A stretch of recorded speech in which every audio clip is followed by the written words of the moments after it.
Alrighty. And we're back. Hello, folks. Welcome. Game 3, 2024 World Championship. We are live. Actually live this time. No more delay. We're watching Gukesh against Ding. It's the third game. Ding is leading the match by a full point after winning the first round. Yesterday we had a draw. And today we've got our first and upcoming game to the first rest day. Now let me fix the YouTube thumbnail.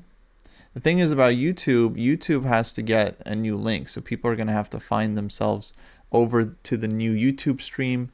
Really wish I mentioned that. I forgot to. If someone is in the chat of the old stream, maybe you guys could let them know. In the meantime, I'm going to delete this the first one. All right, here we go. We're on to game 3. It started off with d4. Let me replay the moves for anyone that didn't catch. d4, Gukesh switching it up compared to e4 that he played in the first game. Knight f6, knight f3, d5. Typical queen's gambit declined from Ding Liren. c4 and now e6. Could have also taken the pawn. That's considered very solid too. But e6 and now c takes d5. And this is already a bit unusual to take this early. Normally white doesn't take and play knight f3 in these positions, but this is playable. But here's a drawback. Actually, we see the main drawback in the game. c6, queen c2, and here black plays g6. And this is why like the knight on f3 is considered slightly inaccurate via this move order, although Gukesh has already played h3, so this is clearly his prep. You know, he's fine. But generally, here's what the line would be. Let's say white plays here, knight c3. Here Ding would probably go bishop b4, going for Nimzo. But let's say we got this position instead of what we end up getting in the game. Let's say e3 here. And yeah, big difference is that black is not getting bishop f5 because there's queen to f3. And let's say, I don't know, bishop e7, queen c2. Let's say black goes g6 here. So compared to the game position where like white would have the knight on f3, here's a little bit different because bishop already came out. The point is white can play bishop d3 in the normal lines and stop bishop f5. And then the knight can develop either here or here, either way. Both are viable, but that's kind of the difference. But when you commit to knight f3 early, you lose a valuable tempo, and basically black is able, you just can't stop this bishop f5. So queen c2 stops it temporarily. If white had played bishop g5 here, then bishop f5 I think is pretty reasonable for black, or bishop e7 first. And then e3, bishop f5, black is doing well. Or if queen c2, then we got g6. And in the game, queen c2, g6, black is getting their bishop f5. But yeah, this is some sharp theory. h3, bishop f5, queen to b3. White loses a tempo, but argues that they're hitting this pawn. So black now has to defend the pawn somehow. There are many ways, but they all have kind of little drawbacks.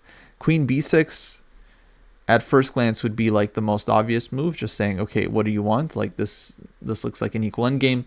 I'm sure Gukesh has analyzed queen b6 here quite a bit. So yeah, Gukesh still very much in prep, much like the first game. Ding thinking, and in the first game I remember he was thinking for like half an hour, and he wasn't like out of book, but he didn't remember the prep that he had looked at. That's what he admitted to later. So it was like, yeah, he didn't know what to do. Like he had looked at the line before, but he didn't remember exactly what to do. So it might be a similar case for Ding here, where he's seen this like h3, queen b3 thing before, but again, doesn't remember exactly what to do.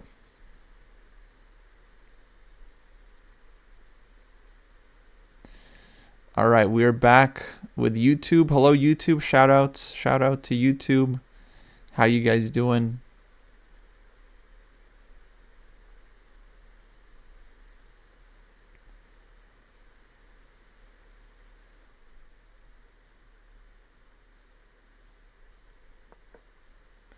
And queen b6 on the board. Absolutely. Most logical move. Ding has played it. And g4 quickly from Gukesh. So once again, actually, Gukesh not avoiding the endgame. He went into the endgame yesterday willingly, goes into the endgame today. Fantastic. Hello, Asher. Asher's pumped. Me too, Asher. Me too. So g4 quick. So he's okay with the endgame. He's okay with queen takes b3, bishop c2. He's okay with it all. Very interesting.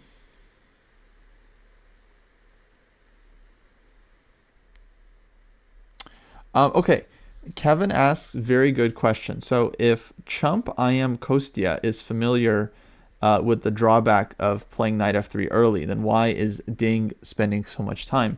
Well, it's a great question because Gukesh is also familiar with these drawbacks. So whenever a top player does something that is like known to be bad or like textbook bad or like you're not supposed to do this, usually it sets off alarm bells in the other player's mind because it means that this guy has either found some kind of new thing or he's got some computer idea he wants to try out.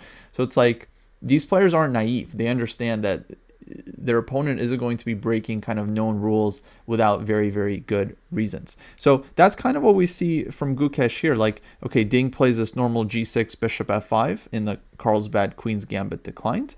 And so this h3 move, like, see, this is where the game is starting to take a unique character. Like bishop f5, black gets their tempo. Queen b3, queen to b6.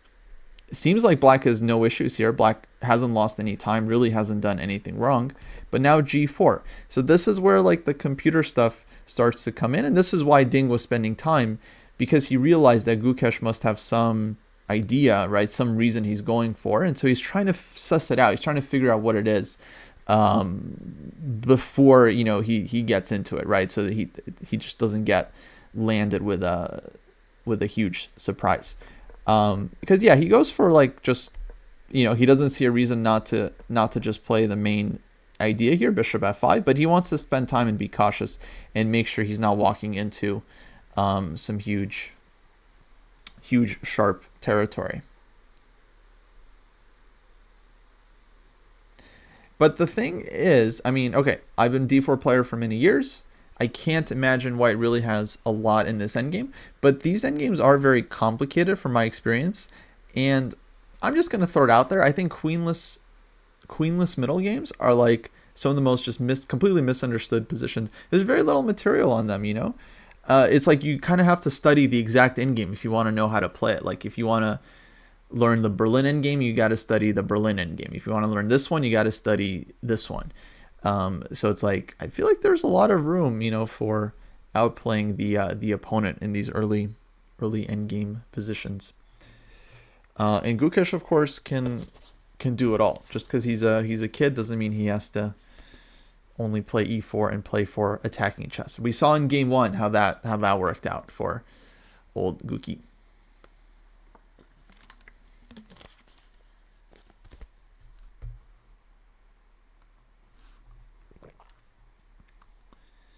Yeah, Gukesh peaked. Exactly. Exactly. Now let me do a couple more things here. Group. And let's move them over. Just playing with the layout here. Making everything nice and tidy. If you guys have further suggestions for the layout, you let me know within reason. Sometimes people have good ideas, but it's like I can't just change the nature of the universe, guys, to match it. It's like, can you like make the board so that it like highlights the squares that the players are okay. It's too much. It's too much. We will have a human eval bar at some point if David or Jesse wake up. I don't know where they're at, but yeah, we'll probably add the human eval at some point. Right now, guys, I'll tell you it's equal. It's very close to equal. Oh, the live board. Yeah, maybe we could have a live board. There is space.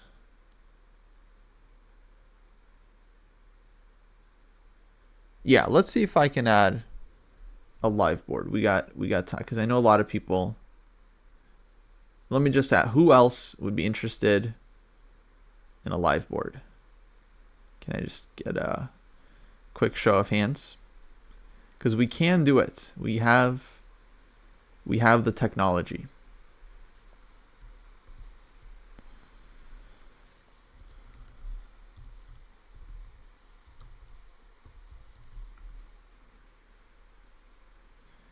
Yes, live board. Now, of course, you guys realize the board next to me is live. I just want to make sure we're all on the same page. And I don't actually put a ton of variations on the board. I like to just do arrows and keep it. So I just want to make sure we're all clear. The board next to me right now is live.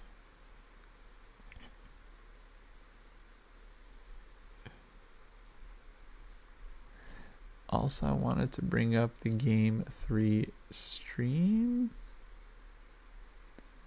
Want to watch the players? Yeah, Ding, he's thinking hard after G4.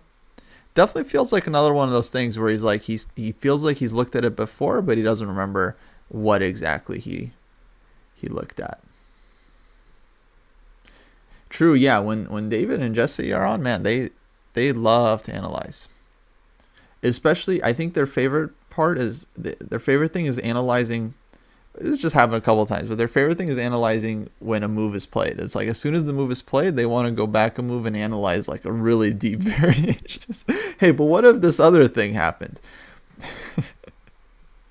So yeah, I get it, you guys. Now I understand where you guys are coming from. Now I get it. Okay, let's find this live position here. Uno moment.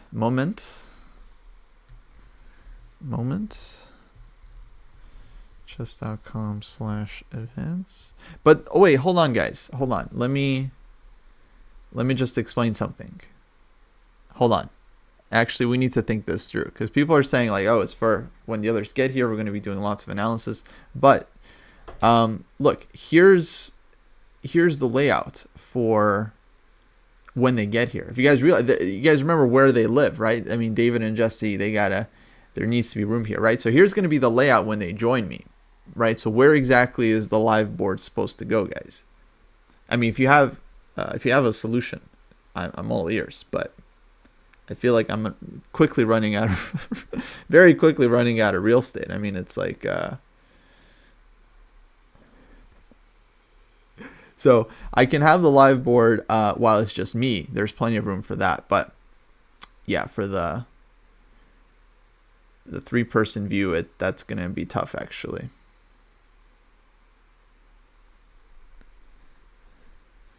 But let me at least get it up for now. It might be a while. I mean, David might just be sleeping, and then Jesse, it's not clear if he'll be up at 4.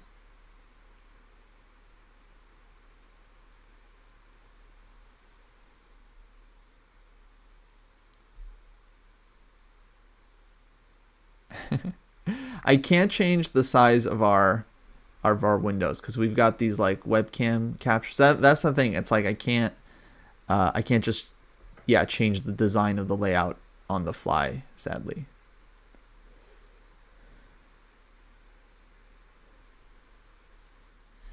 Absolutely, Chess Under Fire, absolutely. In fact, we've even got like an affiliate program in the works if you're interested in that. Just FYI. Yeah, that's the other thing, guys. You guys got more screen space than I do. So if you're really attached to the live board when there's a bunch of us on and there's no room for it for us, you of course can have it to the side, because I'll let you in on a secret. The live board actually doesn't move very much. It only it only changes actually like a couple times per game. Like maybe 40 times each.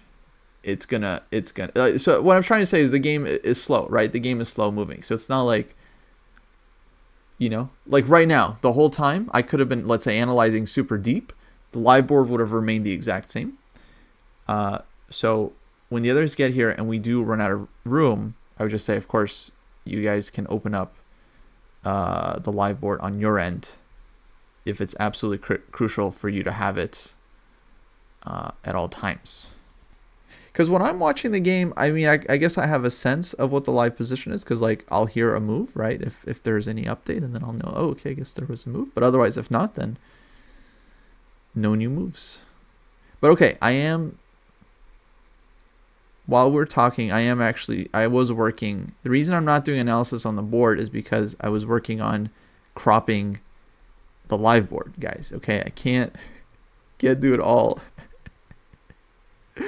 Can't do it all at once. All right. So moment. I think you guys will be very happy with what I'm concocting. Okay, there we go. Now we've got the live board up. We didn't have the live board earlier, but now we've got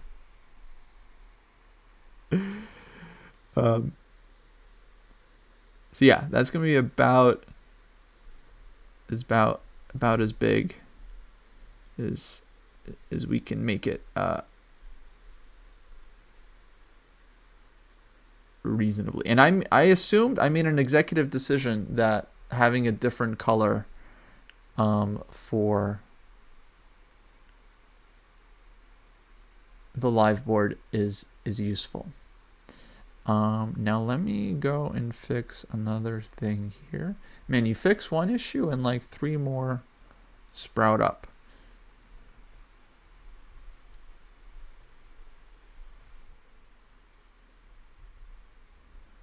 Let's save that. Let's move this over.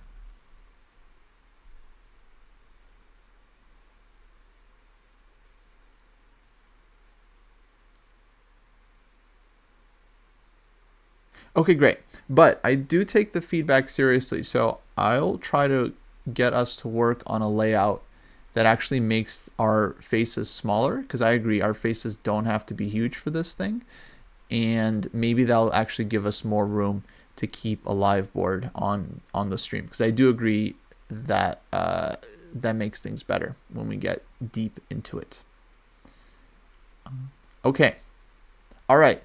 Can we get into the game now, or is there anything else we should fix? Oh, I do have the sensei eval. I mean, I can add the sensei eval as well, because that's the other thing. It's going to be a bit small, because again, real estate, very expensive, but hopefully it's something. Hopefully it gives something.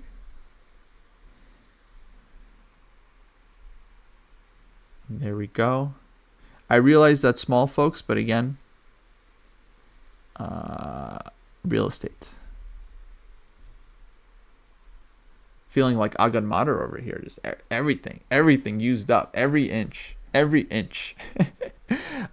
let me make actually the margins smaller so that the board or that the bar is bigger.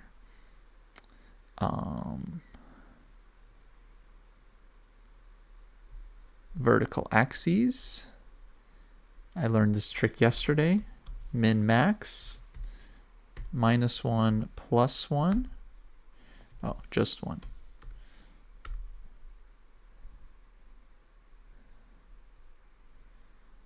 Okay, and then yeah, I'm gonna make the current eval 0.0. Actually, I'll make it 0.2 because I do think white is the one that's fighting for the advantage in the opening. And I'll include a bit of a practical edge in the evaluation as well, because Gukesh clearly still in his prep, Ding not. And ding, right, I swear, guys, right as we were about to start analyzing the position, he goes for the critical line. And yeah, Thomas Rendell in the chat also felt like this was critical. But I, like Thomas, thought that this would be way too risky to just play it without knowing what the computer is thinking. But ding, taking up the gauntlet. Kind of pulling a Gukesh. Like, this is a Gukesh thing where you just play the critical line because you feel like that's what you should be doing. So, okay. I think we're going to get a big fight here, folks. I mean, Gukesh is a point down in the match. And he's got white. He's got white.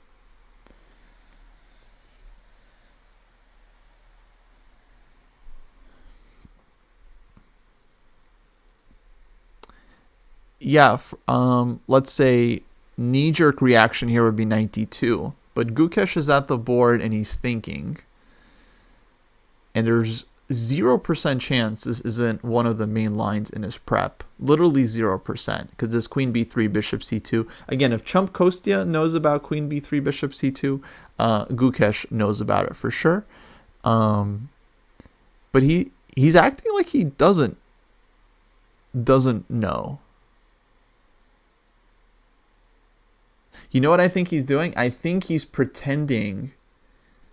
I think he's feinting a little bit that this move is like not a thing, and he wants Ding to think that like Ding has just messed up and just like played a move that the computer doesn't like. Obviously, I'm not using an engine here, so I can't tell you guys whether this thing is like takes in bishop c2 is actually good. I imagine it's fine. I imagine it's completely fine, but you might have to play like an engine to know some details. Other than 92, though, I don't really see a move here for Gukesh right off the bat. Unless, okay, you could argue this pawn on b3 is not really hanging, because then white will go 92 after and try to mess with the bishop, though I don't really see how that works. My feeling would be that Gukesh 100% knows the move already that he wants to play, whether it's 92 or not. I think probably is 92, but my feeling is Gukesh knows the move, and he's just like getting into the game. He just wants to spend a little time. He wants to get Ding to start second-guessing himself. I'll just start giving away my own secrets here, guys. When I'm in prep, I don't like blitzing out my moves, especially if it's like some kind of deeper prep. I like to take some time, keep the opponent guessing. Like, is he in prep or is he just kind of making this up? He already spent some time here. And bishop f4 on the board. So yeah, there we go. No, Gukesh knew the move. He knew bishop f4 already. But he's just like double checking, and now he plays it. And after 2-3 minutes, yeah, if I'm Ding, I'm assuming that he knew the move. And I'm in for a world of hurt. But this is bad. This is bad. I mean, like, this is sharp. You're sacrificing a pawn as white. And if you're black, you're not really sure what the continuation is. Like, you're pretty sure you should be fine here, but how exactly are you supposed to deal with it? Okay, let's start doing some analysis, folks, if it's okay with you, just to show you what's likely going to happen. I mean, if he takes, clearly white's idea is to go 92, and well, then the bishop can go. So hold on, before I rush with 92, is there any other move I could play? 92, the bishop can also drop back to c2, but then there's rook c1. So yeah, 92. So if bishop c2, rook c1, then the bishop is getting caught, and minimum white is winning the bishop here, actually, with f3. So this just loses for black.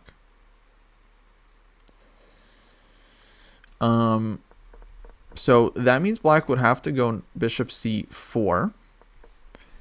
And then I'm guessing we want to take this guy. And either, yeah, this one, either bishop b8 and rook takes a7, or just playing for like typical compensation with like e5 and bishop takes c4. We got moves, right? h5, rook g1. Hold the phone. h5.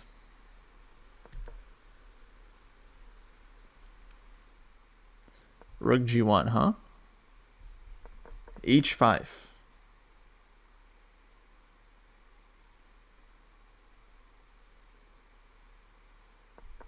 See, that's the kind of move that makes me think maybe Ding knows something about this position, but probably not. If you take his word, usually he's like, it's like, yeah, I looked at the line, but I could not remember, anything. It's like, okay, well, but h5 is natural, but yeah, not the first move that would come to mind, but probably he came up with it here already when he spent 15 minutes on queen takes b3.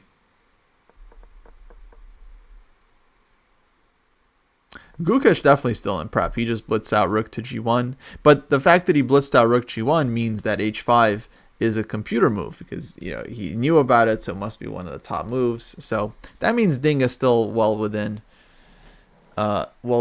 reasonable range here. But okay, sharp position because White is hanging the pawn on b3. He's letting it dangle.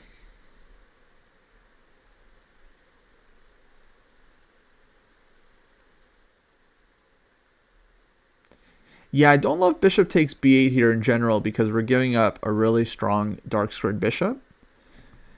And yeah, black's dark squared bishop will then become very, very strong in the meantime.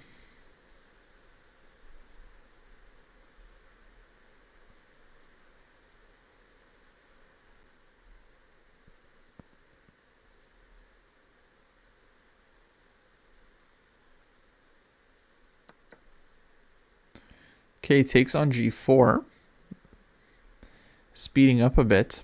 Still, I think the position here, it feels sharp enough that it feels like could be a chance for Gukesh, especially if he gets some nice prep in.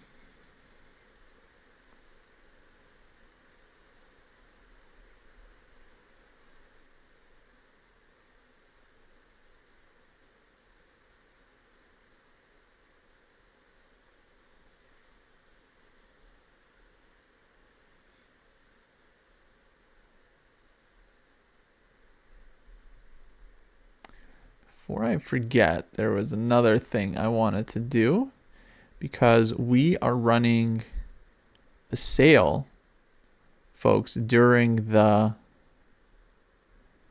duration of the World Championship. So you get 20% off the Dojo training program if you sign up using the code WC24. It's a great opportunity to join the program. Check out the site if you haven't already, which is ChessDojo.club.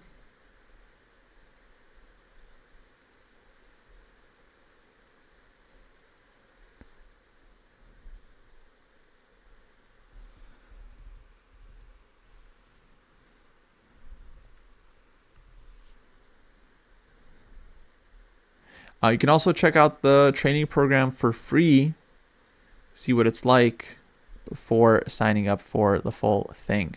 Just FYI.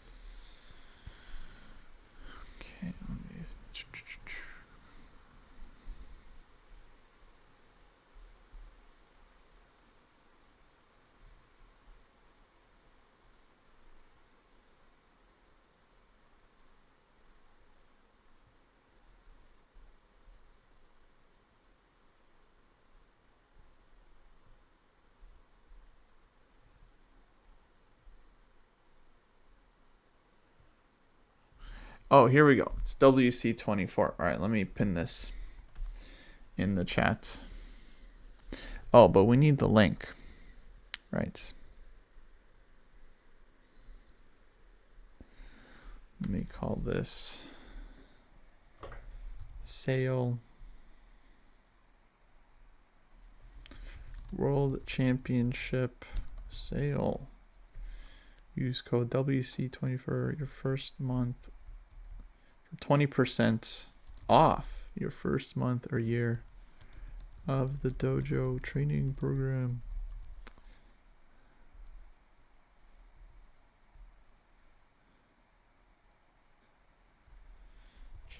ChessDojo.club.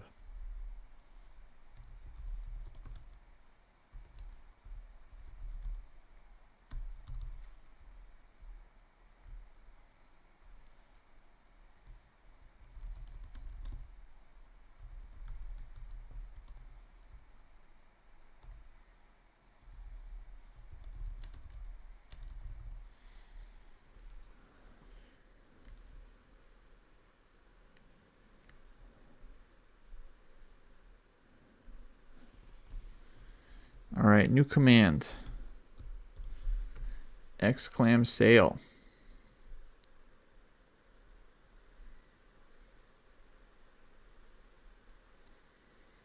Can we pin commands in YouTube or comments? Oh, we can. Ooh, game changer. YouTube, chat incoming. Let's go. Pin this message.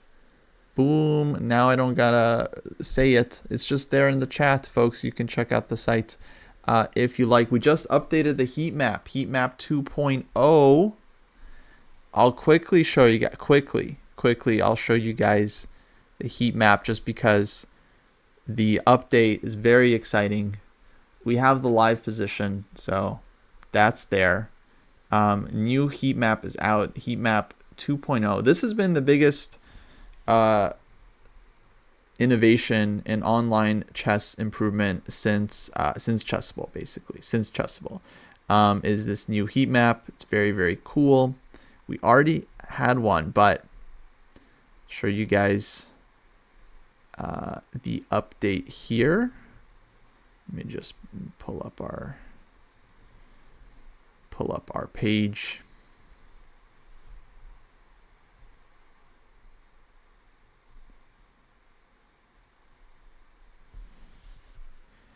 Here we go, folks. New heat map.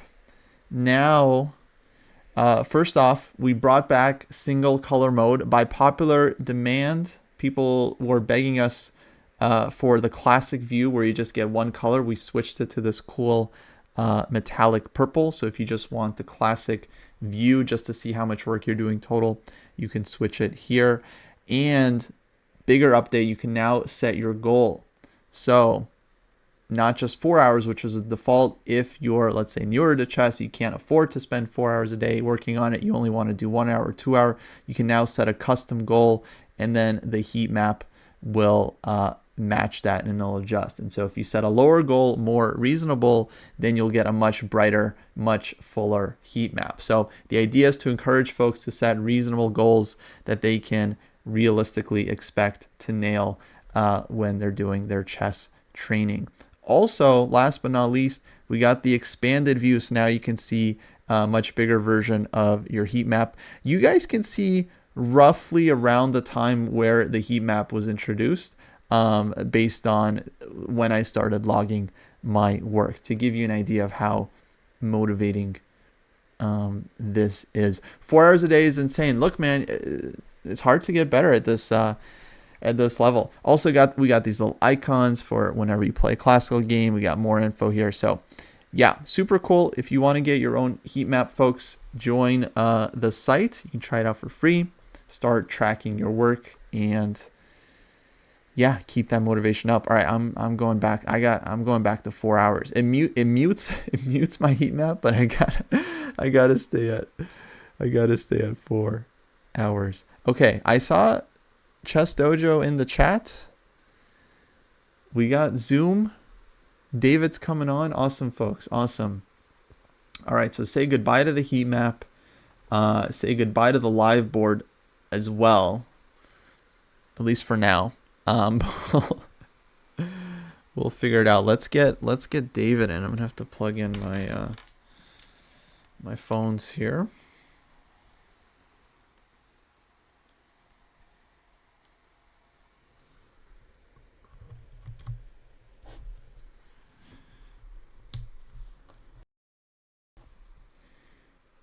we'll keep the party going.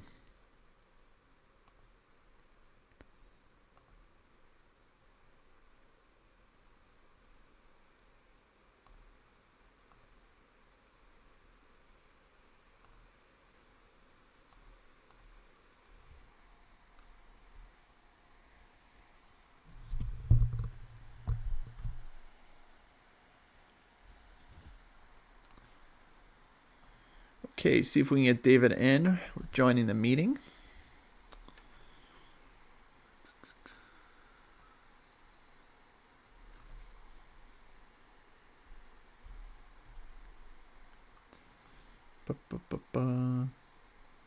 David, let us in. Let us in. All right, let's check on the players. They're thinking long and hard. Okay, here we go.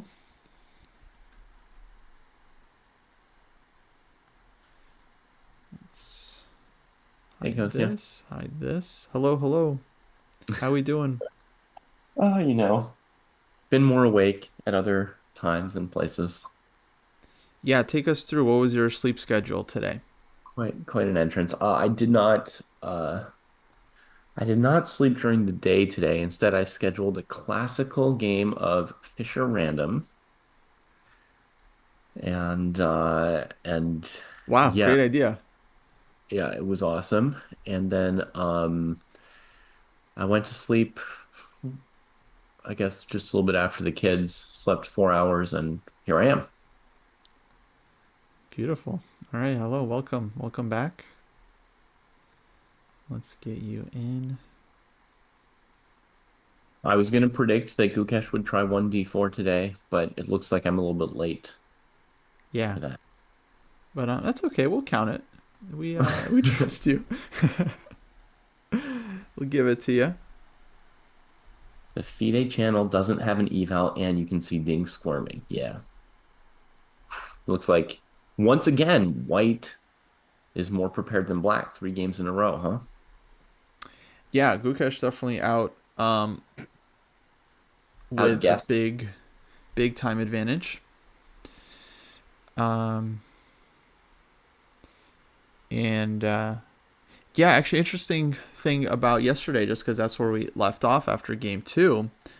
We were kind of thinking during the show that Black was kind of better throughout the game. Then I watched Magnus's recap. He thought Ding was actually better, and like Ding was the one that let Gukesh off the hook with a draw.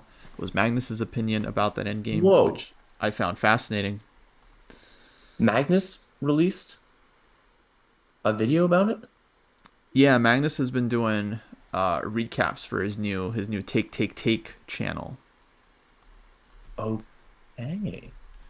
I mean, not just Magnus, but yeah, that channel has been featuring his analysis of the games, which I found, I mean, pretty, it's Magnus. Mm-hmm. Always amazing to hear his chess thoughts. Mm-hmm.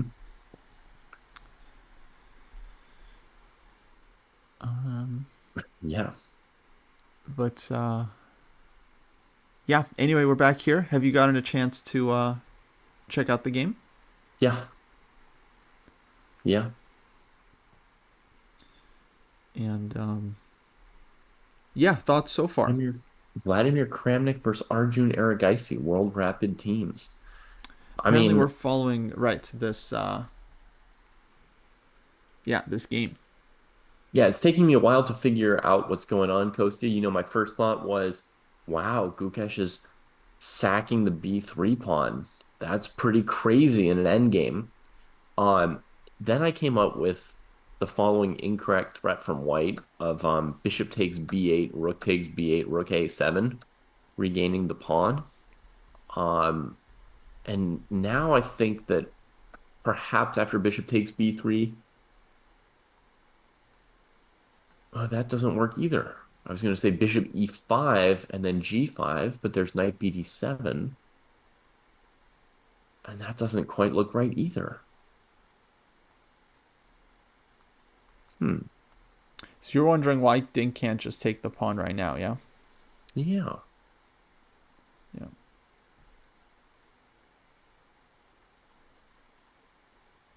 Yeah, Wow. clearly Gukesh has something cooked up, but it's not so clear what it is. I see. Okay. We don't just know. It's not like a piece hanging that I don't see.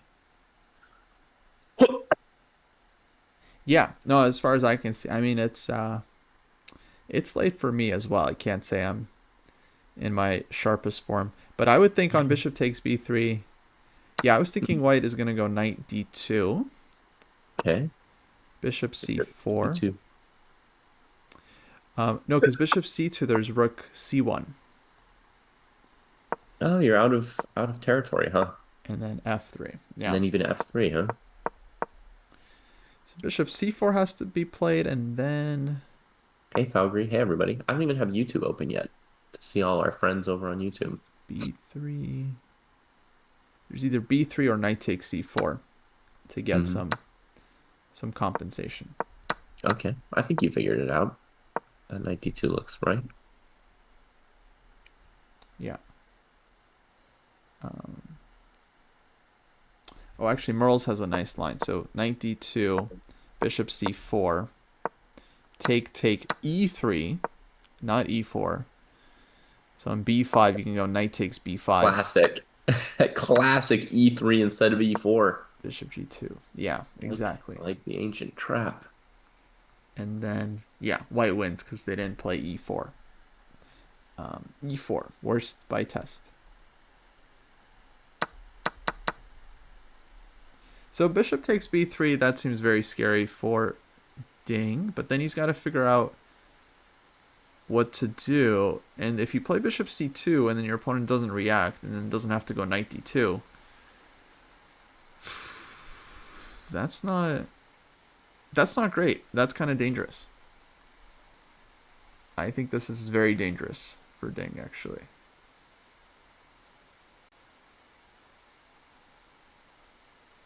Because the position just feels so sharp.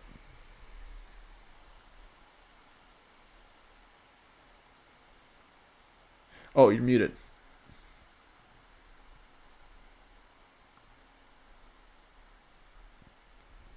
Still muted. Muted. Thanks, sorry. Yeah. So it looks very spicy. Yeah, yeah, Hmm. yeah. Definitely. Even though that's not the first word I think of when I think of the Queen's Gambit, which may be a horrible prejudice, but Yeah. What is the first word you think of when you hear hmm, Queen's Gambit? the first word I think of is draw, and it's Wow. sort of mixed with the words Alekhine versus Capablanca. Wow. That's like my number one association with the Queen's Gambit. What's my association? Say Queen's Gambit? Queen's Gambit Declined. declined, yeah. That's the first word, yeah. Not a gambit. Not a gambit. Okay. So, yeah, Ding already like 45 minutes down on the clock. We're only on move 13. So that's a lot. And Yeah. yeah, again he's kind of fidgety and nervous. So this could lead to some chances for Gukesh. Yeah. And Kostya, it's so ingrained that like my next association with the Queen's Gambit was Buenos Aires, and I just looked it up, and that's where Kappa and Alekhine played. So Oh. that's just like deep in my psyche. It's like Queen's Gambit, draw Kappa Alekhine, declined Buenos Aires. There you have it. I know Kasparov, he calls the Queen's Gambit the World Championship opening because he's been playing Yeah, in for so many sure. matches. His match with Karpov as well had like a bunch of QGDs and stuff. Yeah. So I like seeing the tradition continue. Yeah. And you know what? They were draws. A lot of draws. Yeah. Think about his wins. Sicilian, um, Nimzo Indian, an English game, two Rui Lopez's, like not a lot of the Queen's Gambit games. Yeah, really solid. You know who did win a Queen's Gambit was Fischer Spassky. Fischer Spassky, yeah. Game 6, very famous. Ah, beautiful, beautiful game. Yeah. And actually, it's kind of funny. Who else won a Queen's Gambit game in a world championship? Vishnunad defeated Carlsen in a Queen's Gambit declined. Oh, It's right, it funny. was like a super prepped Slav thing. Exactly. That was his big win. Yeah. Yeah. Kasparov was a big guy with the exchange, but he always played it without knight f3. So kind of explained earlier the advantages there. Because yeah, if bishop takes b3 isn't good, where is that bishop headed in a more general sense? Right. It's a great question. Because if I can't take that pawn and I play, maybe you've already gone over this, but I play knight bd7, let's say. Yeah. A super simple move, defending my a pawn and developing a piece. I don't know, basic stuff. And then white plays rook c1. What what am I doing? Yeah. Or maybe even knight d2 first. Because rook c1, Hmm. maybe it's changed because now bishop takes b3, knight d2, Hmm.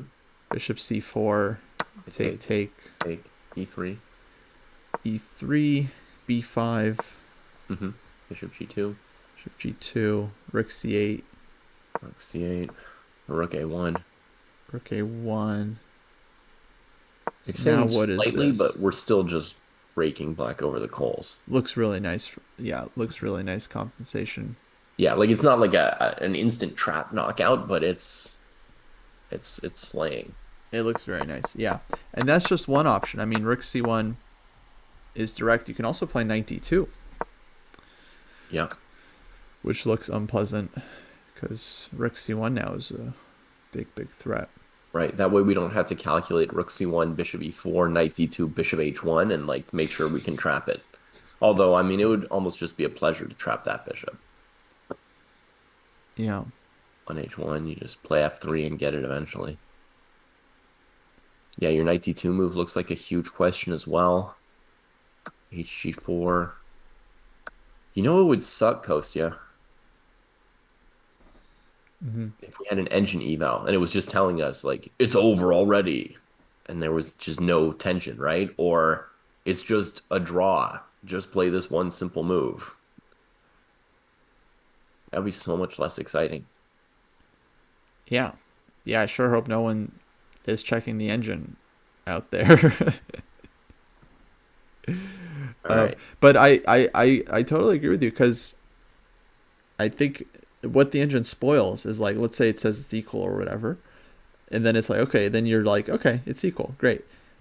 But like during the game, you might have no idea. You might be thinking like, oh shoot, my bishop is trapped. I thought I could take out b3. Maybe I can't. I'm about to Mhm. lose the game. It could be +3 for all I know. And then so we're trying to give you guys the more human experience when you're looking at this position for the first time. Okay, good question from George. George says knight bd7, rook c1, he takes it, knight d2, bishop c4, takes e3, knight b6, using pieces. Mm-hmm. Then probably bishop e5, Yeah. bishop g7. Oh, and there's still knight h5. Merles is probably right in this comment. Merles says Gukesh has played instantly, so probably still fine. When your opponent is blitzing, Mm-hmm. that usually means you haven't yet made a huge blunder, usually. Yeah. But sometimes they've prepared for the most critical moves that are bad. Um, you know what I mean? Like when I'm preparing an opening line, I don't just prepare whatever the top computer move is. I say this is the move I would be afraid of, right? I put in the move. I'm like, this is the critical move. And very often the computer tells me it doesn't work because of this continuation. So I think it's not a full guarantee that you're alive Yeah. just Because because I your mean, opponent's blitzing.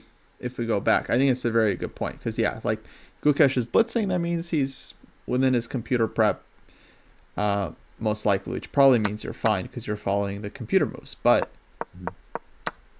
we do want to go back. Like on queen b3, queen b6, he goes g4, which is where Ding tanks, and then Ding goes queen takes b3, bishop c2, which is basically like the absolute number one thing you would check, regardless of whether the computer thinks this is good for black or not, because you might be losing a pawn, and it's like a very Exactly. typical tactic. Even if this line loses for black, if you're a human and the computer's top move is bishop c8 and you're preparing this line, you would still be like, well, what about bishop c2? Why doesn't that win my pawn? And then if it happens to win for white, or let's say be +1 or something, significant, then you'll know why. Yeah. Because do you want to go to the end of my bishop e5 line again?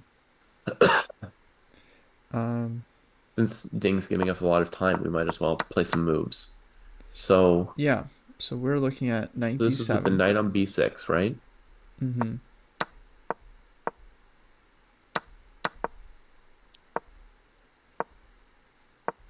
Taco, taco. Yeah, knight b6, bishop e5.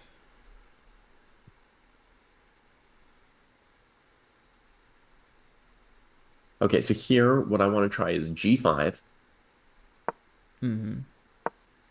knight h5, and then knight e4. So I'm letting black maul my structure. And I'm trying to put a knight on d6. My argument being the knight on h5 is not good, and I'm trying to get my pawn back meanwhile.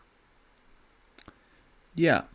So, okay, I'm totally with you. I feel like white might have some nice compensation here, but we're very deep down this line. Like, I don't know, 6 moves deep there. But if white goes knight d2 instead of rook c1, what's black's move? Like, I'm not even seeing one move here for black. Not even one move. Okay. So I feel like we got to answer this.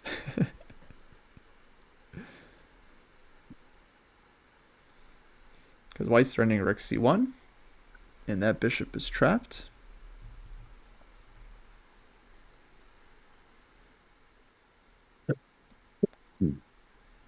There is g5, but that looks to just give a pawn.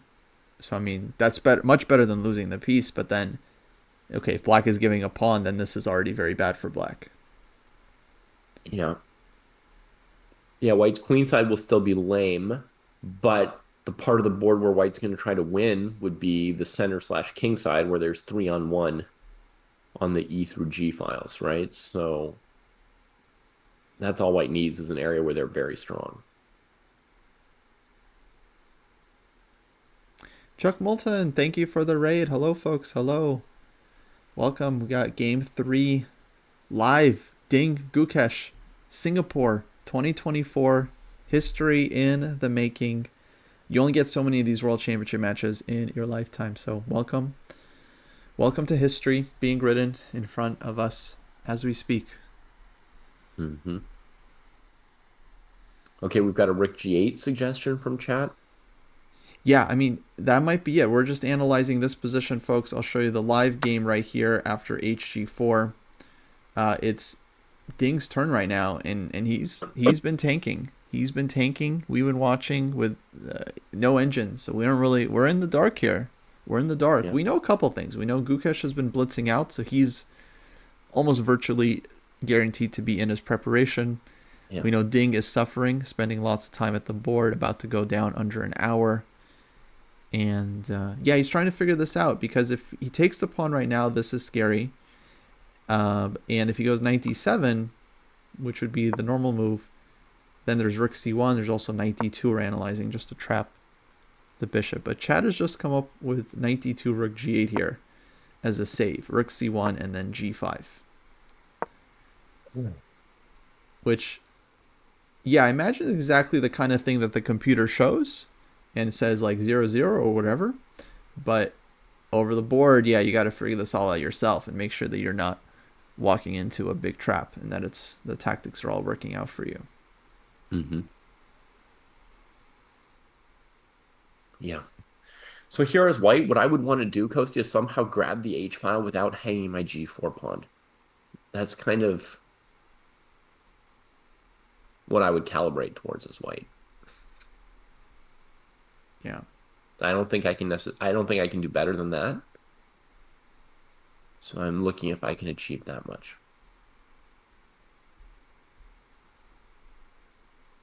Yeah.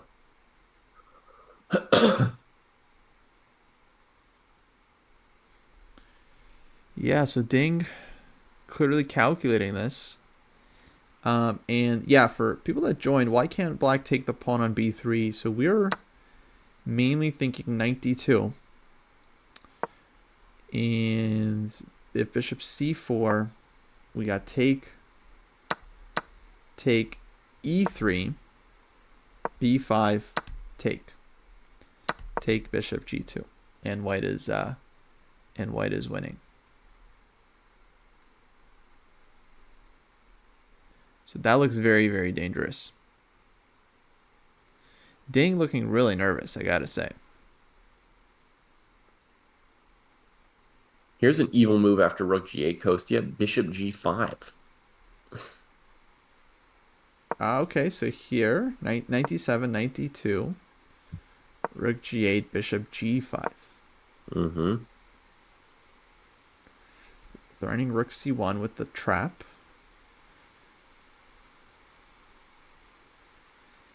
Knight h7. Mm-hmm. Then I go bishop back to e3. Should be 3. Then g5 probably. Mm-hmm. Yeah. Black at least gets out. Yeah, yeah. Black gets out, but I achieved the thing I was kind of gunning for, right? Because I go rook h1 now. I got my file. Yeah, so maybe white still has a bit of pressure there.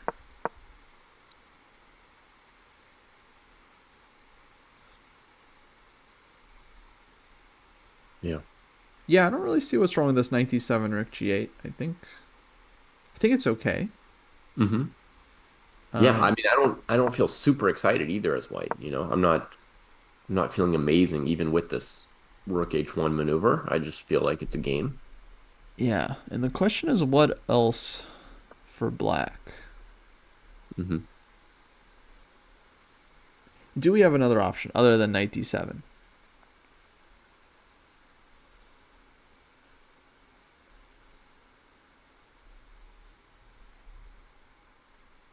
I mean, in a certain sense, knight d7 is the move that you need here, period, right? Because if you play some other move that saves your bishop,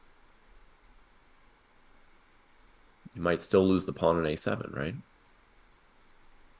Yeah. Well, things are about to get spicy on here.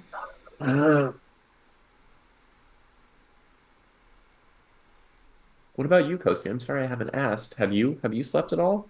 How's your health? Let's see. I slept in today. Hmm. So after the show last night, I ended up going to bed around 5 a.m., sleeping till like 10 or 11, and then I've since been up. So Okay. I don't know how long I'll last. I meant to nap during It the was a day. I while did. ago. It just didn't happen.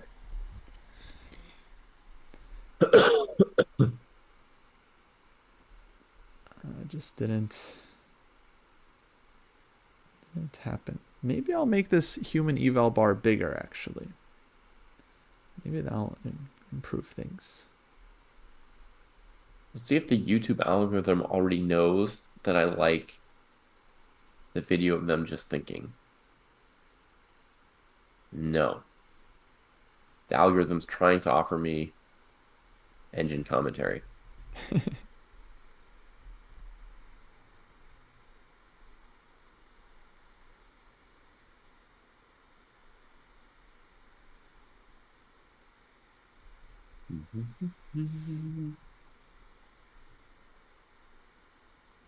Oof.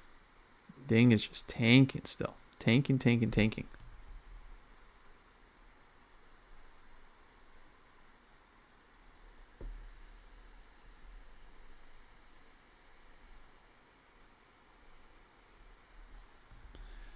All right, cropping Oh, there it is. here. I think this is the stream. Yeah, there's a stream of just the players, which is cool. Oh man, poor Ding. Oh, he's working hard. But that's what it is, you know? That's what chess is about. I mean, even if you're not as good as these guys, you can work hard when you play your games. I worked hard today. I played not well, but yeah, I did the same thing. I worked hard. Yeah. Oh, we have a move. Sorry. Let Really? me update. Oh, there it 97. is. Just seconds ago. He hadn't yet played it when I looked at his camera. Oh, Knight BD7. I played here at home against somebody else from the dojo. Just put a board next to a computer and found a little corner in someone else's room while the kids were in school and played a game. And how did the game go? I got demolished. My opponent played an absolute genius game.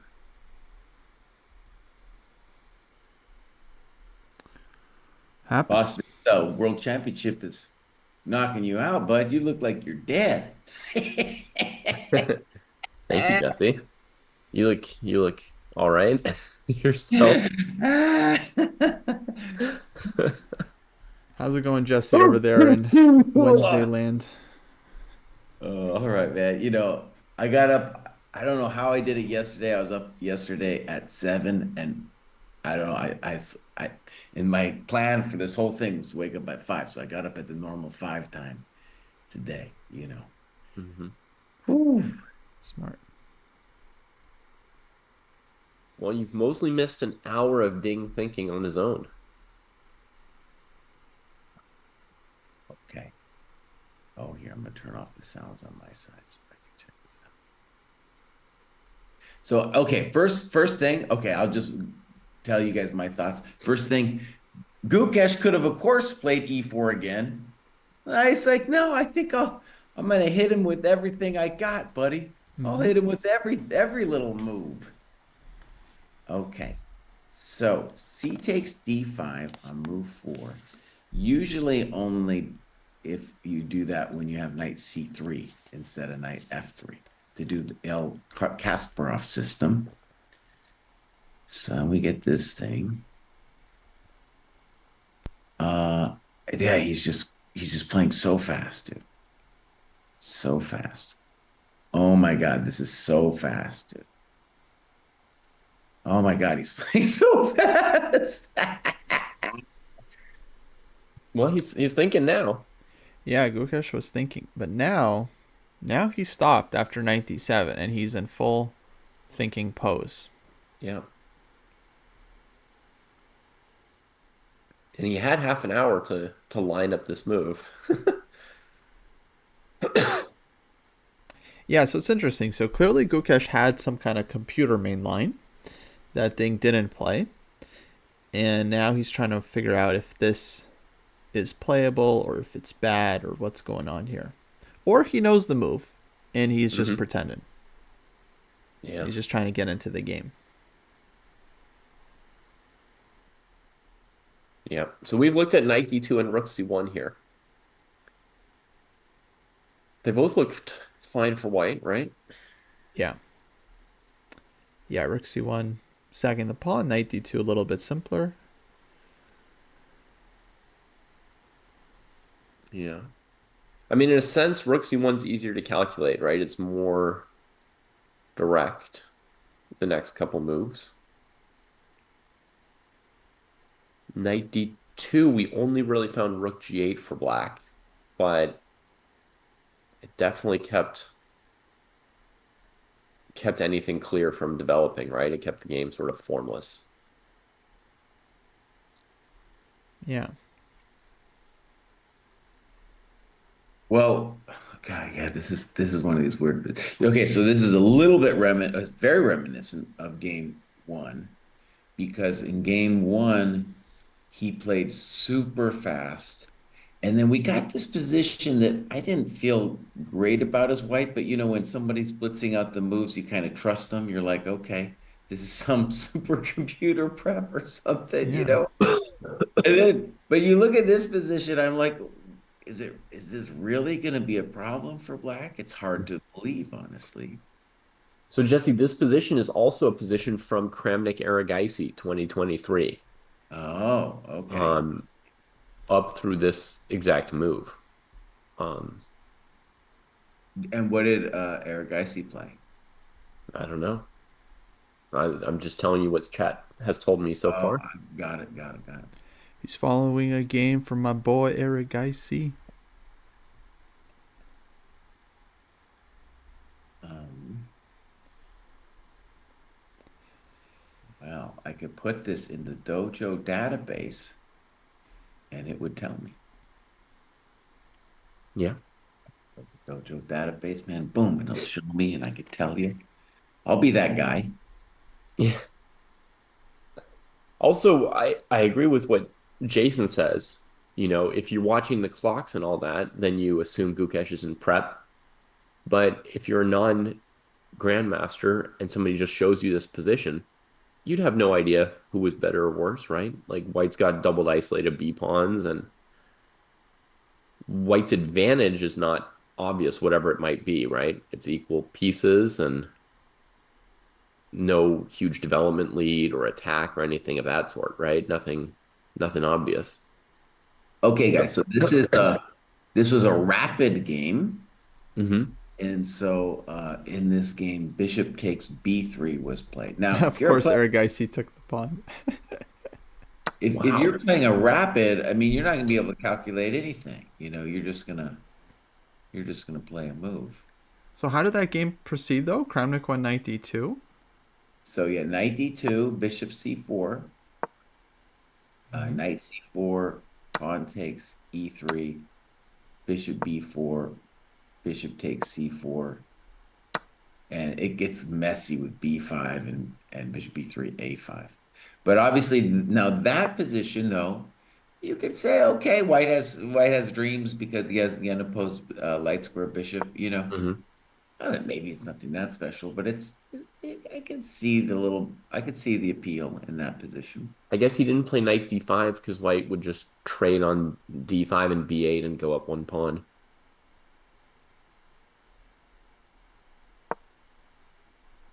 Yeah.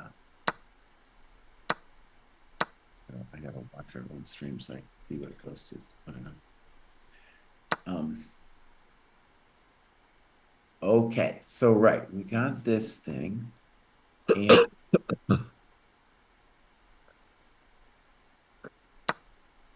so he would have seen he knew about that game. And also, let me just go back a little bit. I'm gonna imagine that Ding is mostly on his own with moves like G6 and Bishop F5. And if I'm just black and I see this position with Queen B3, Queen B6, I'm just going to assume, you know what? I'm fine. I'm Mm-hmm. fine. But then where it gets tricky is the move G4, because that move doesn't look right. It looks like a chump move. It looks like, what are you doing, G4? Right? Um, so because it allows this bishop C2 thing. That's his first tank. Hmm. And then bishop f4 was played pretty quickly, but we're still following his boy's game, even though his boy was playing black. H5 makes sense. G1, pop, pop.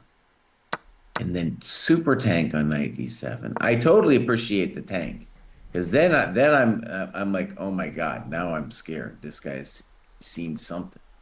Hmm. And knight d7, I think, is the fully uncompromising move because the bishop takes b3 move.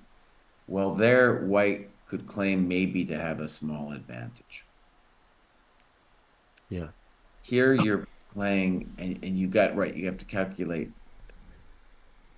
But can't we say that just in comparison to the other game, that Rook C1 makes no sense, Compared to the other game, yeah. right? Because Less in sense, that yeah, for sure. Mm-hmm.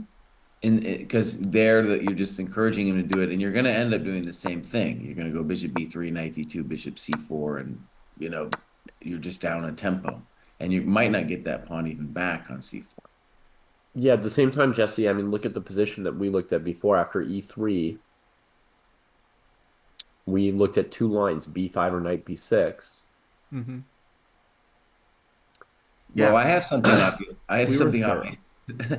I have something obvious to say. You could also another candidate move is just e3, meeting bishop b3 with knight d2. Mm-hmm. Sure. Okay, so I think the candidate moves are e3 and this knight d2, which is the most ambitious because you're really playing to kill him then. Yeah. I think rook c1 made sense. I never found anything there that was so amazing for black. Okay, let's go through rook c1 because I don't get it yet. Bishop Yeah. b3, Mm-hmm. knight d2, Yeah. bishop c4, Right. And then take e3 again. and then you feel good about knight d6 and b5 and all these other moves. Yeah, so like b5 we got bishop g2, rook c8, rook a1. We were thinking it looks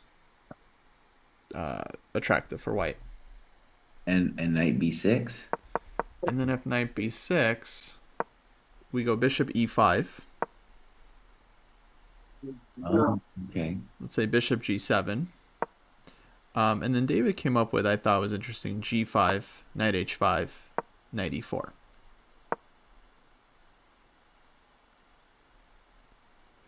I don't like it. Yeah, at very least we didn't totally feel comfortable here for black. Okay.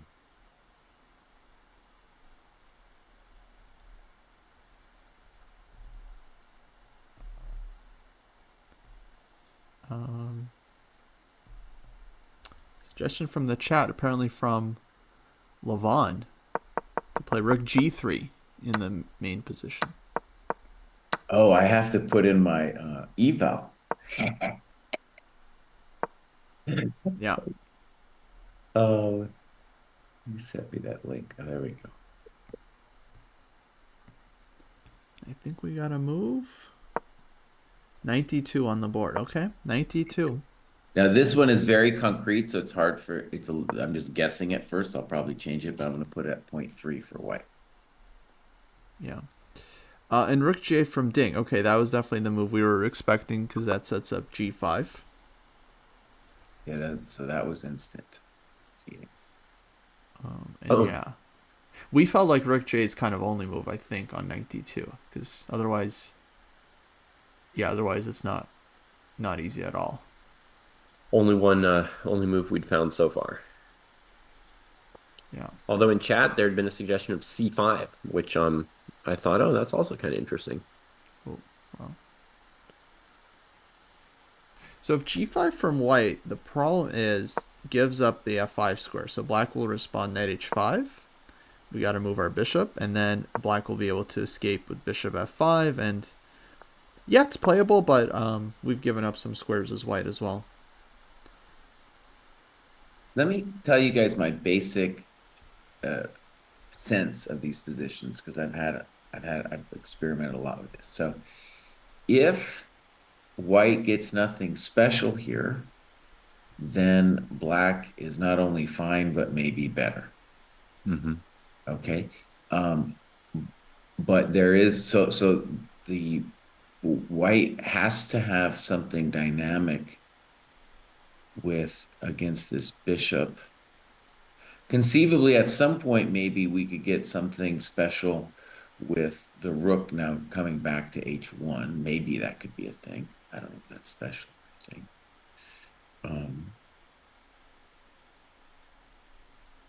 One move, just a positional move now, just forgetting about any tactical stuff, is if you wanted to be a positional weenie, you could play f3, and that would enable you to play for like rook h1 later, E3, king F2. Um, and yeah, I don't know. I would call that roughly equal. The interesting thing there too in the positional variation is eventually black will probably have to play G5, and those that pawn really doesn't want to be on G5. Yeah. Mm-hmm. So like you could play Rook C1 to force G5, but he's probably going to do it anyway.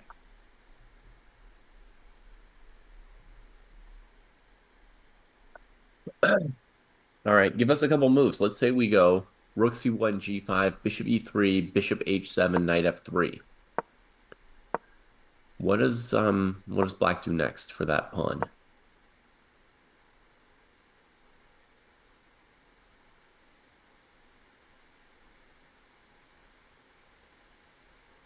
Well, we got to say that White's coordination now is pretty poor. Mm-hmm.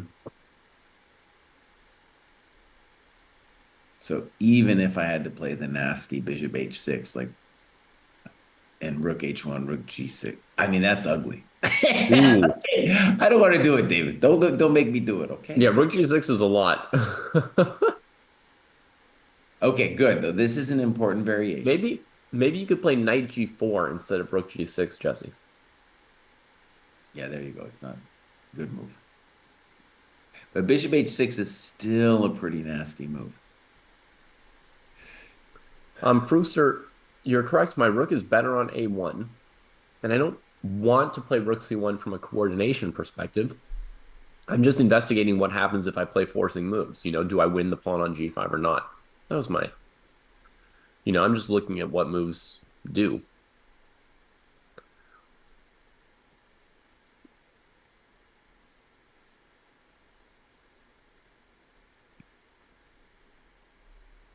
Okay, I'm gonna go ahead and make a prediction that that Gukesh is gonna tag here.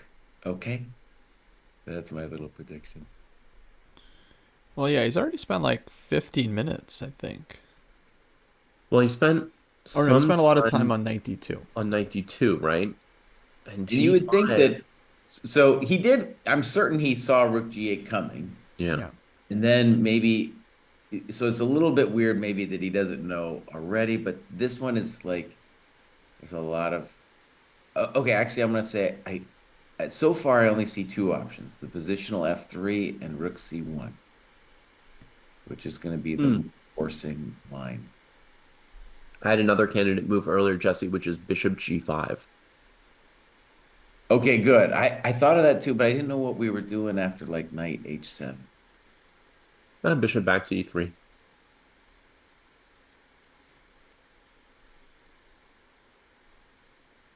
And then G5.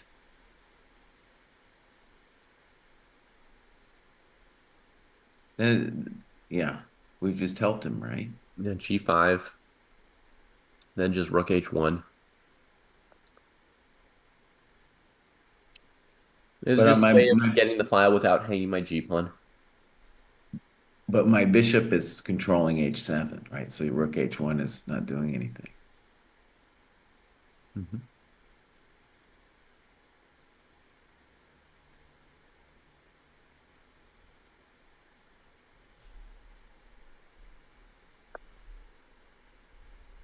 Okay.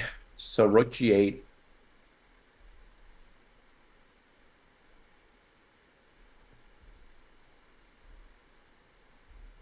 Okay, let me just speaking out loud. So F3, it does do a lot of things, but one thing it also does is it takes away this F3 square from my knight for me to go Yeah. back. So that is a little bit unfortunate.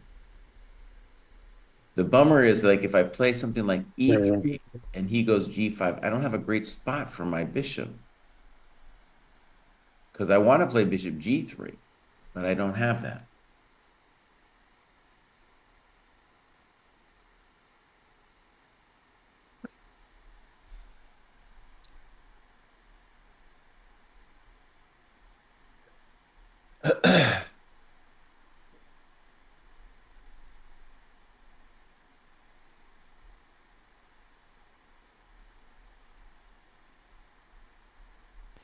I will be right back. You guys are on the live position. Yeah.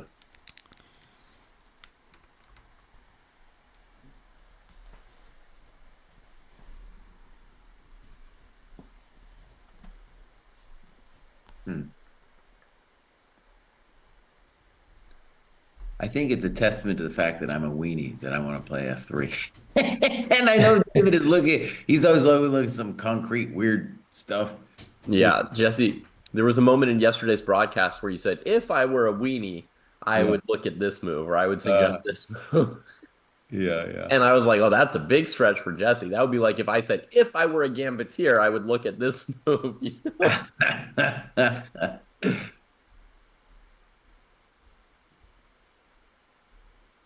All right. Is Sensei eval still accurate? They're asking. Um, Let me see. I haven't inputted an eval for myself yet today, so let me Oh, you had that was still go from do that. yesterday then or something because it says you have point 0.2 or something.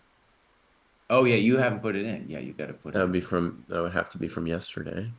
All right, so I'm going to do even less, 0.15. I'm guessing that it's still all sound what Black's doing.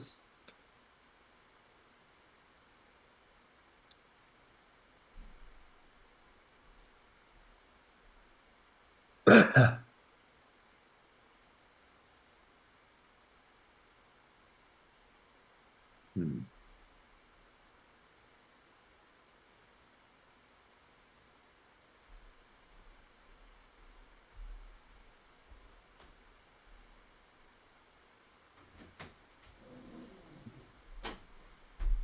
Okay, here's something a little less weenie, Jesse. Let's go F3, G5, Bishop G3 instead of E3. Well, that's what I was. So F3, G5, Bishop G3. Mm-hmm. Well, that was what I was saying, but Oh, that's definitely the weenie line. you didn't go to E3. No, why would I go to E3? I don't know. To tickle the G pawn like a weenie? I don't know. No, no, no. Okay, I'm trying to play E4 and sack the G pawn here. Okay, but don't play E4. Don't go crazy, bud. Because I think, well, yes. Okay, so let's just be clear. I think right now I'm leaning towards the variation being F3, and it's very important to say Black does not have to play G5 yet. Mm-hmm. Okay, so I here's the interesting thing. I don't think Black should rush to. Black should only play G5 if they really have to. Now, one thing about F3 is maybe I am threatening, especially if you don't play E5, maybe then I'm threatening E4. Yeah. Yeah, you could prevent it with a very clean developing move, Bishop B4. Right. So, One of my points of F3 is I always want to put the king on F2. mm-hmm. Um, yeah. Another reason for this is I'm going to claim that my rooks are better than yours because I'm going to say you owe me a tempo with a rook on A8, and you have to worry about rook H1. Also, the other thing I'm just keep going over in my mind over and over is how bad is it for Black that he has to commit to G5? Like, is that a really bad positional thing? And I'm going back and forth on it. And what I'm really stuck on is that my knights are pretty dumb. Like my knight on C3 is dumb, and Mm-hmm. especially after F3, my knight on D2 Yeah. is wondering, well, what am I going to do, buddy? Now, if G5 happens, that knight could dream about getting to F5 someday. So that's a dream that happens for the knight. But that's pretty long-winded. As they say, it's pretty long-winded. Yeah.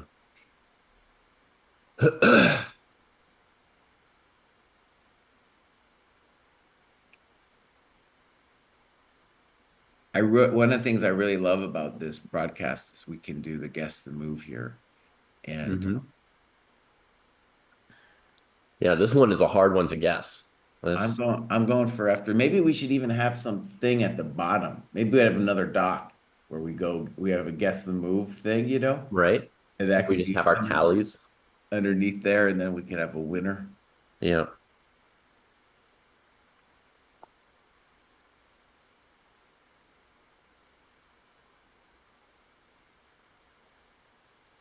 Oh, one thing I want to say about this whole thing is I think Ding is playing very bravely. A lot of people were saying like, "Oh, he's tanking, he's tanking, he's tanking," but he played this move, Bishop C2. He played the critical move that like he knows his opponent has checked, right? He's definitely choosing confident moves, even if you see him thinking a lot. It's not because he's lacking in confidence, because he's going for the maximum thing.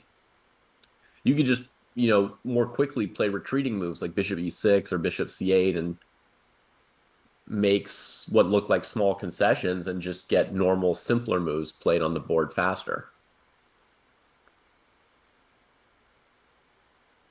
So, I have a new idea, David. I have a new idea. yeah. I don't know if it's any good, but here's my new idea. We could Okay. play E3, Yeah. and then on G5, we go bishop C7. Where's that bishop headed? Well, the idea is I want to defend the pawn on G4 with the bishop on E2. Mm-hmm. Okay. So if you hit me with rook C8, I'll play bishop G3, and then you owe me a tempo on A7. Let's say you Yeah. play A6, and then I play bishop E2. So that way, I keep the coordination cleaner. Uh-huh. Yeah, I like that. I'm starting to lean there actually, because the F3 move, I don't, it's a lot of times in this kind of position, it's nice because um, uh, we get control over E4. But in this position, I kind of want, I want the ability later for my knight to go to F3. Mm-hmm. Yeah, the thing is, whenever your knight goes to F3, the G4 pawn will be vulnerable, right? So in the variation you just came up with, Mm-hmm.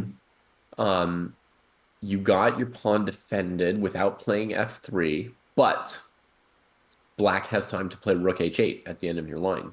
Okay, so let's do my line. So E3, Mm-hmm. do what you want to do.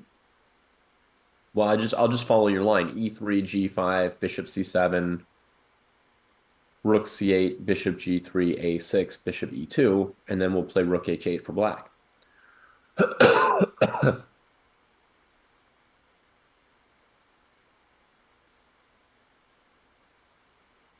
And you say bishop what? Oh, rook H8. Rook Rook H8. H8 for black.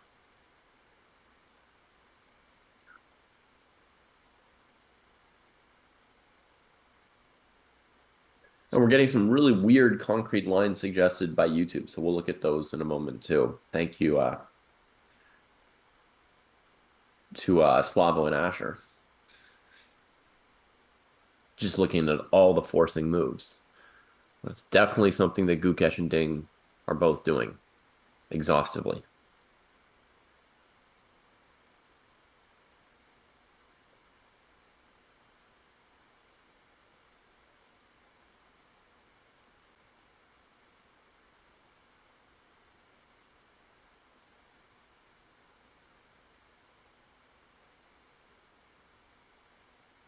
So Jesse, how do you feel after that Rook H8 move? I'm still thinking about it. Yeah. Still thinking about it. Okay.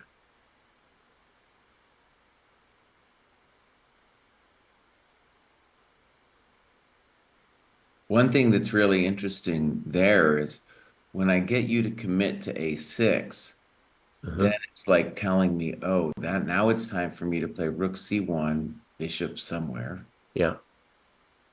And then I can think about knight A4. And is it anything special? I don't know. But Hmm. but at some point it might be a thing. Also, the bishop is kind of funny because I guess it only really has G6. Hmm. And then I would have knight F3. Okay, G5 was played. G5. That looks Woo! awful. That looks god awful. So let me just say, we had, oh, here's a funny thing I wanted to touch base with you on too. So Yeah. in game one, again, this game feels a little reminiscent of game one. There was a bunch of moves that I didn't feel good about, but it was hard for me to be super critical because I'm like, oh, this guy's super GM. Uh, He is obviously much better than me. A lot of this feels like prep, blah, blah, blah. Yeah. And then, Carlson gives this interview and he just ripped him. He was like, all these moves are so gross and so bad, Yeah. so nasty, Hmm. you know? And I was like, yeah, Yeah. they were some nasty moves, Yeah. you know? I And agree. It was a terrible game. So now you feel emboldened, right? To well, at least I feel like, well, I should call a spade, yeah. you know? Yeah. All right. Okay, Well, I now, thought of this G5 move, yeah. which is I guess a bad sign as well. But I'll just tell you what I thought, maybe would be the reason behind G5. Okay. Um, the idea is to sort of sideline this knight for a while and then play the very nasty E4 as well, ruining our own structure, but trying to achieve something dynamic while knight H5 is being nasty. You think he's going to play E4 right now? Well, I mean, first he retreats the bishop to H2, but yeah, like let's say black plays knight G7, um, or bishop F5, then I think our boy's gonna play another nasty, nasty move, E4. I hope for his sake that he doesn't do. Yeah. Um, well, first of all, bud, let's say bishop F5 actually. Hmm. And maybe how about just be a little bit more restrained and play F3 first? No, why do it, dog? He's gonna play E4. No, you're killing your structure, bud. Don't do it to I me. know. I'm just telling you what he wants to do. No, no, that's so nasty, dude. That's so nasty. You got to look at it. E4, D Oh, takes E4. no, I'm not. I'm not. It's too nasty. It's like when you were rushing F5 in the game one, dude. Yeah. But okay, so let me put it this way. So black, the reasons that G5 look nasty on first glance Hmm. is that black has F5 and later E6, both of those squares Yeah. for the minor. So the knight on H5 can go back to G7, Yeah. E6. And the bishop can later on H2 might get tempoed with rook H1. Right. So there's no time to hang around.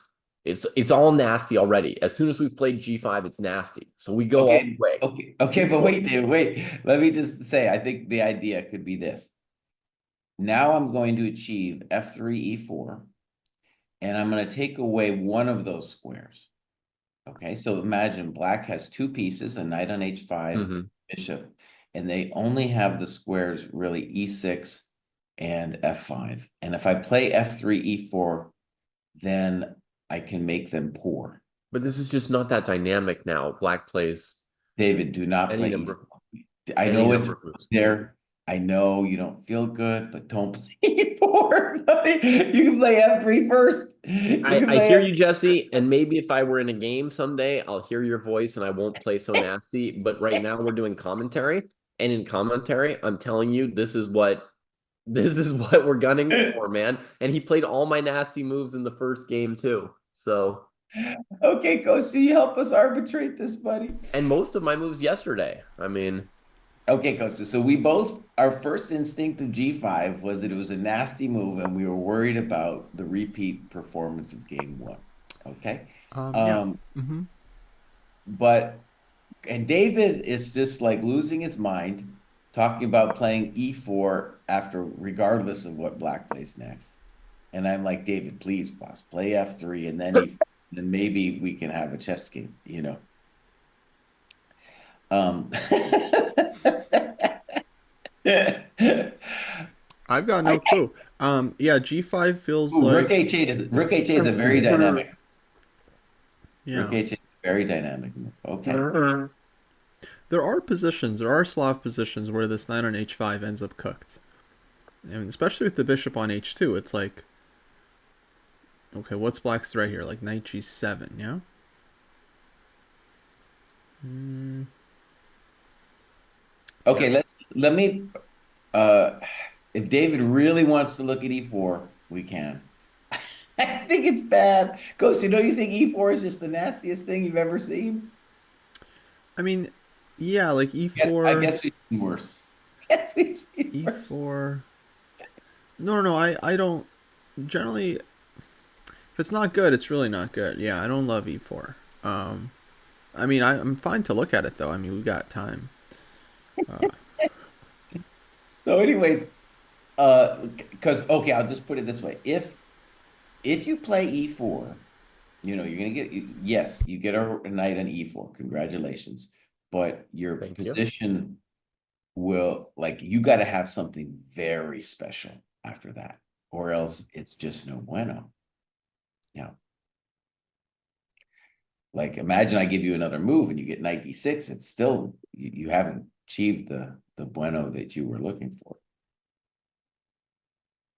Okay, but can we try how about f3? No. Let's try e4 first. Damn.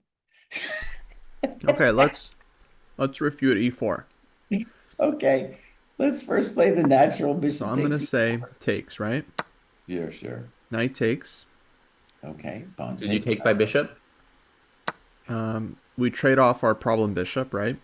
Okay. Knight takes e4. Let's start with bishop b4 check.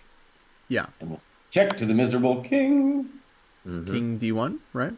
Yeah, king d1. Now, Okay. one hilarious thing is black is not allowed to castle.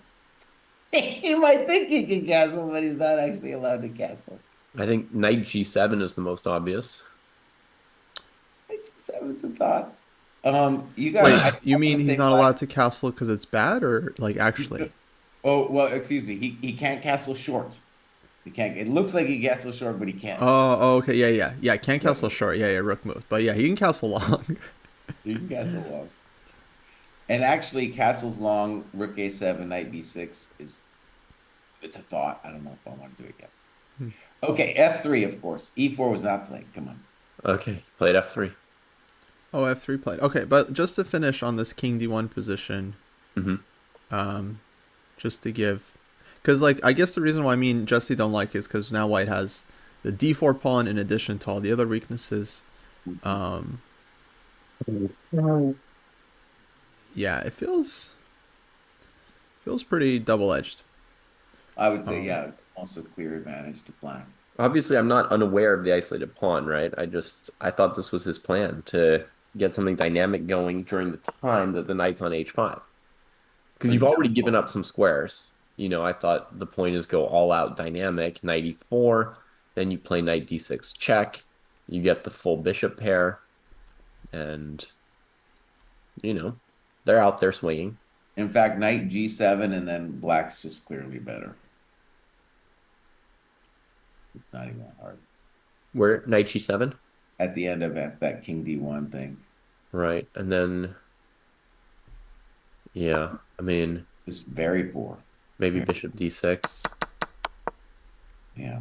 bishop takes, king e7, knight b7, rook hb8. It looks terrible. It looks terrible. Okay, so f3, and let me try to put in words what the dream is. Whether this is good or not, I don't know yet. But the dream is that, first of all, we're telling black that you need to worry about e4. Fair question if that's true, by the way. Like, I think it's probably true. Anyways, if I was black, I'd be worried, like, oh, he's going to play e4, and then rook c1 is a thing. So, Kostya, let's just presume that it is a threat for just a half a second mm-hmm. and play bishop f5, Right. e4, and then Yeah. black has the choice. I just want to say about this position, I can believe the claim that white is better. Yeah, definitely. Here, or at least it feels like White is putting some pressure. E4, bishop e6, and And then we just have nice control. got some options here. Yeah. Now, so let me just say something that I don't understand. I think here, by the way, you would want to trade on d5 as white. Jesse will probably say it's nasty, but Yeah, No, I'm what? with you there. I think that makes sense. The knight b5 stuff. Well, we could talk. I mean, the nice thing about it for white is he doesn't have to do anything. He could take if he finds something amazing, but I you mean, could if black also plays CD, you've got knight b5, which looks strong, and if black plays bishop d5, I think you can trade and put your bishop on b5 instead, and it also is uncomfortable. Okay, guys, so what but let's just say this. So what we're agreed on is if black has to play bishop f5, then e4 looks like at least a nice position for white, right? So here's my question to you. Hmm. What is Rook h8 looks like it's a very dynamic, spicy move Yeah. intending some kind of discovery on the bishop, Yeah. but what is it actually doing? I think there's an intention here, and I haven't figured it out yet. I mean, I think the idea is to bring the knight to e6 right now with the Yeah, why not tempo. knight g7? Okay, so knight g7, let's think about that. Now, again, okay, time out. I cannot do my tempo win thing with bishop c7 because he has knight e6. So, all right, I'll play bishop g3. Knight e6. And then on e4, what's your intention? I was thinking of maybe trading once on e4 and then playing knight d4. Oh, you got knight d4. Good, good. Oh, that's too Hmm. early in the morning for me. Okay, good, David. I think that's the intention. So let's think about this. Knight g7.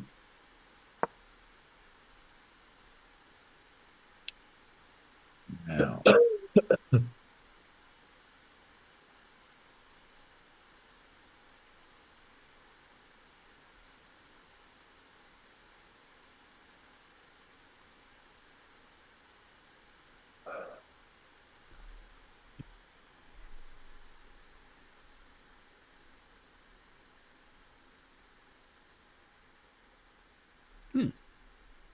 this does white has a problem, dude. Oh wait, sorry, I got it. Bishop g3, knight e6, bishop f2. Okay, good. And then e4.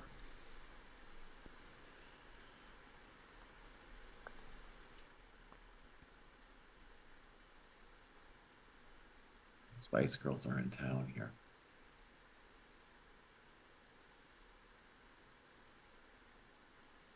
Or maybe rook c1 instead of bishop f2 from Spinal Tap. Uh-huh, uh-huh. Rook c1. c1, also possible. Well, one thing about bringing the knight to e6 quickly is that it makes bishop f5 less good. Yeah. Pieces are fighting for squares. Lack of space. Okay, let me try bishop g7. So we have f3, knight g7, bishop g3, knight e6, bishop f2, bishop g7. I guess I'll go rook c1. So either rook c1 or e4. Mm-hmm. On rook c1, I have an idea. I'm not sure I have an idea on e4 yet. Okay, what's your idea on rook c1? Bishop f5, e4, takes, bishop h3.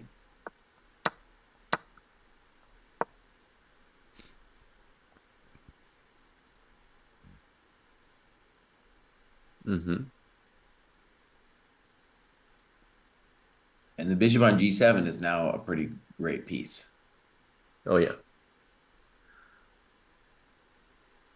But let's go back and see if we can figure out e4 because I don't know if I have an answer. It feels like I should have an answer though because I am touching a lot of your coconuts. So bishop Probably g7 and then e4. right. That's what I just said. Yeah. And then probably bishop takes d4. We could also play pawn takes first. Yeah, let's play pawn takes first. Mm-hmm. Pawn takes, and then bishop takes d4. So now I'm trying to say that my knight will come to d4 and save the day. Yeah. Is it true? I don't know. Yeah. Okay. No, this is getting very sharp. Yeah. And Ding is tanking again. It's approaching 40 minutes. We're on move 17, which is already kind of pushing it with the 30-second increment. Oh, yeah. Without the 30-second increment, that's like really pushing it. Yeah, so let's just say the obvious. He's down to less than 2 minutes a move. It's okay. Like the key phase of game one, he played 5 to 10 middle game moves in a minute. Once he had a position he liked, so I'm not so worried anymore. Okay, so yeah, let's actually just describe what the conflict is. With that knight G7 move, you are committing to this very hectic line. And with bishop f5, you are accepting what is probably a slightly worse position, right? Yeah. So that's why it might be it might be easier if there wasn't a decision, but now there is a decision. And that one is a very complicated line. So let's Jesse, in yeah, this 96 bishop g7 line, let's there's a very slow but worrisome move for white to consider, which is after bishop g3, 96, bishop f2, bishop g7, to play e3. Mm-hmm. okay. Just controlling that piece for a moment. And, basically, black tactically needs to continue to preserve some kind of life for that bishop, right? Like they have But to always have an out for it. but what's your next move, Dave, after E3? Rook Um, C1. you, But you you could know, have had Rook C1 also on instead of if you didn't play E3. right. Well, actually, what I was thinking I might do next is b4. And so I'm thinking of going back to this b4, b5 plan. Oh, okay, I see. While every move you play has to respect the escape route for the bishop. Okay, let's well, we can look at E3 then. How about I just play A6 then? And just to explain it, Yeah. I want to move the rook anyway. Oh, I can always meet B4 with anything like Rook C8 or castles long, whatever I want.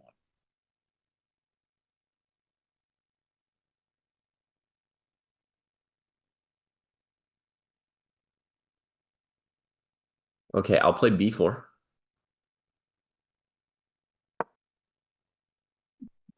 Probably castles long. Let's go castles long. Okay, rook c1. He tricked me, dude. He tricked me. Okay. Yeah, actually show him the trick, Kostya, just so that they see what's going on. So Rook C1, and I move the bishop, and he's got like knight D5. Yeah. I was thinking instead of Rook C1, maybe Bishop G3 with a different trick in mind. Yeah. Okay, so instead of castles, we'll play Rook D8. Okay. Yeah, I thought that's where you would go in the end. So rook to dog 8, right? Rook to dog 8. Yeah. All right. Okay. Rook to c1, All right, bishop F5. bishop f5, knight a4. Okay, so I would say this is an example of like game gone wrong because all my pieces are glorious here. Everything's great. Yeah, I Okay. think black's okay here. I think I've had a lot of these like Slav endgames that are very similar. I feel like black should just castle and put the rook on E8. Well, you're not allowed to castle. I don't love the castle, but it's okay. I can play King E7 or something. No, black is better in this position now. King e7, knight c5. I'll take it with one of my knights. How are you better? I got the H file. My knight is ideally placed on E6. You have to babysit the G5 pawn. The knight on D2 doesn't know what it's doing in its life. I Yeah, that's know all. what I'm doing. I take back my b pawn. I still got a plan here. I got a couple plans, in fact. Okay, David, let's just say maybe, Hmm. but let's also just pause for a second and think about the concrete problems first, right? So Okay. let's just imagine bishop f2. There might be another idea besides bishop g7. I don't know.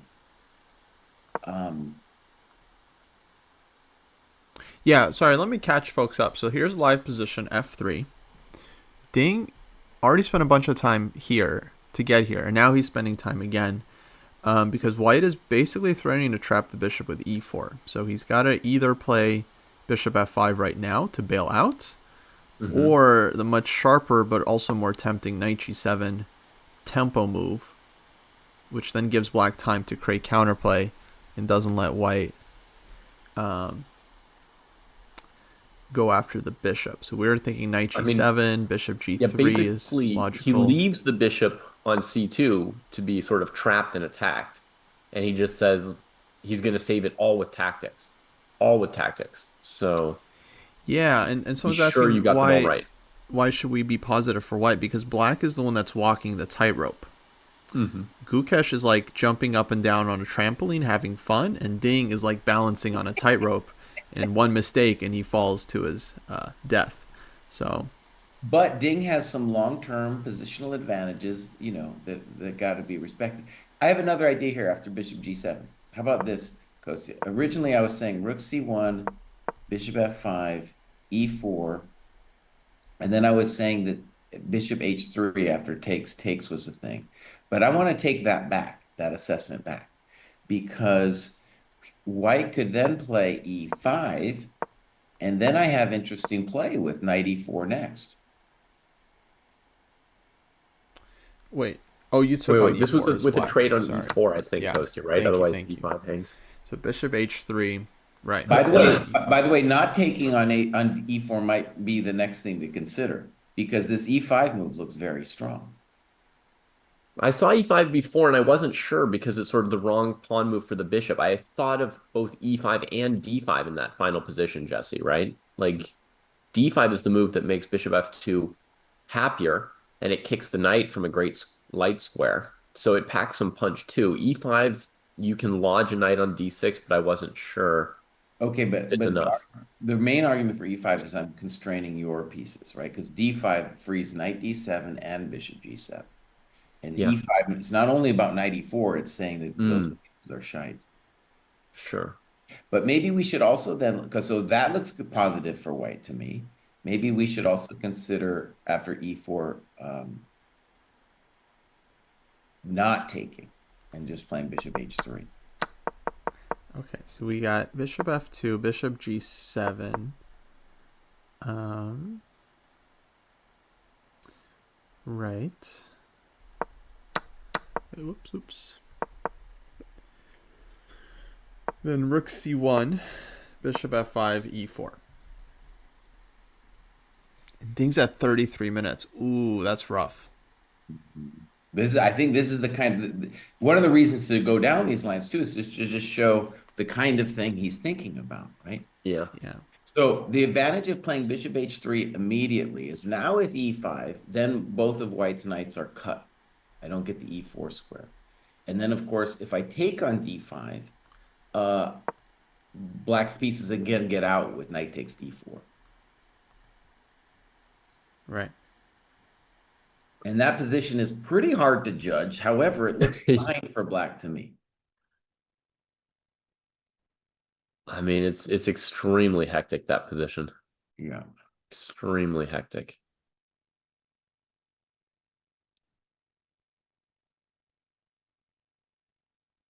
But that to me so far has been black's best in this variation. Okay, spinal tap. Yeah, instead of knight g7, just bishop f5. Jesse mentioned we mentioned that right at the beginning, and Jesse, I think, did say it might be the slight concession Yeah, the approach. reason we're spending so much time in the other line is because we can't evaluate it. Whereas this one, it's like f3, bishop f5. I think we kind of just agree that white is better. Probably e takes d5 in this final situation. Well, we disagree on that. However, we do agree. Well, I'm just saying to me, we don't even need to. If you're white, you don't even need to evaluate ED. You can evaluate it there when you get there, because already you can Yeah. just say, I'm doing good. Because imagine it, just put it this way. When the bishop goes to e6, the problem it has is it just took away the square that the knight on h5 eventually wants to get to. So you're hosing yourself. That's why, for me, ED, I don't want to do it unless I have something very special, because just holding the f5 square, I'm just Yeah. better. And Ding went for it, by the way, We folks. got to move knight g7. Here we go. 17 Nice. minutes. Bravo, Dink. He is Oh, he has buddy. basically always played the brave move Mm-hmm. Yeah. Mhm. in this match. Basically every time he's believed in, peace play and concrete solutions. Okay, now, classic situation. Gukesh played the obvious response, bishop g3. We basically, us chumps spent no time analyzing anything else. Yeah, Will Ding continue quickly, or is he going Well, to tank again? probably. no, I think no. Let's give him credit. Game one, he tanked. And by the way, those moves that he played were fine. Yeah. And he was just like, all right, now it's time to start moving.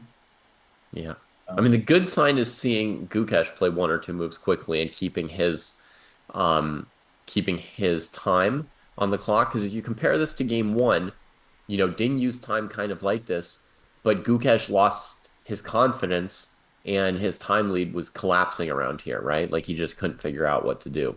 Yeah, I'm going to need Gukesh to keep at least a 45-minute lead on the clock in this one to stay comfortable. That's not that, but he's got like it shows that he's able to look ahead a bit here and have some confidence in the positions he's looking at. He's not just hesitating a lot, right? Yeah. So far, I would say Gukesh playing very confidently this game. Yeah. yeah, he played confidently game one too, but you know. Right. No, Confident and but bad, according to everyone. no, but game one, Jesse, around this point in the game, he started playing really slowly, and he still played some sort of aggressive moves, but the confidence was clearly gone at this point, right? But hold on. Like he has been out of book now, or out of his thing only for 4 moves. So Uh-huh. we're just 4 moves into it. Yeah. Um, okay, so I think what we're saying is our main line is knight e6, bishop f2, bishop g7. I think that's what we're saying. Hmm. What about knight h5? Just to play nasty advocate. Okay, so first of all, we'll say if bishop h2, we could try to repeat. And if bishop f2, what's your idea? I guess knight f4 is just the same thing. Well, maybe I go to h3 with that knight if you play e3. No, but I'll play rook c1, bishop f5, e4. Hmm. That looks good for white.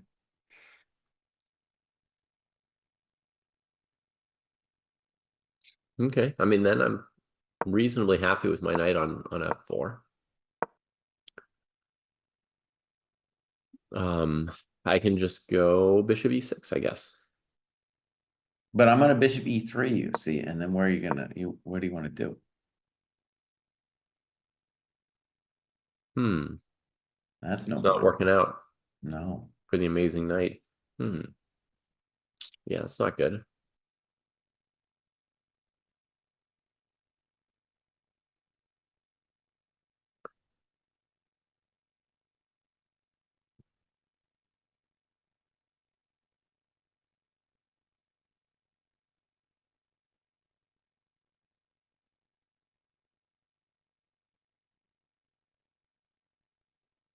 One thing, Kostya, I want to turn people onto and also just double check for myself, right?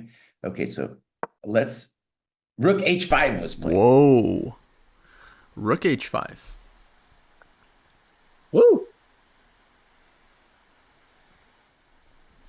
Saving e6 for the bishop.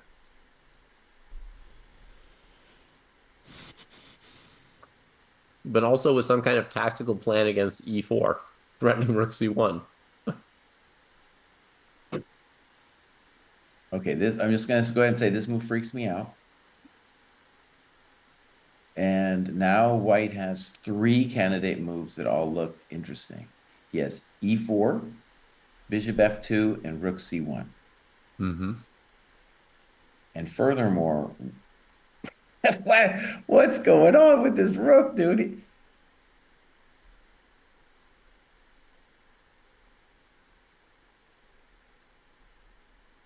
Wow. Wow. Ding is on a really good level here. He's really looking at everything. Yeah. I mean, it's like he's very good at finding these really specific moves. This reminds me of Yep. knight b2 from game 1. Well, before we start getting into it, let's look at why e4 doesn't lose right away. Let's start with that. Why doesn't e4 lose? Right.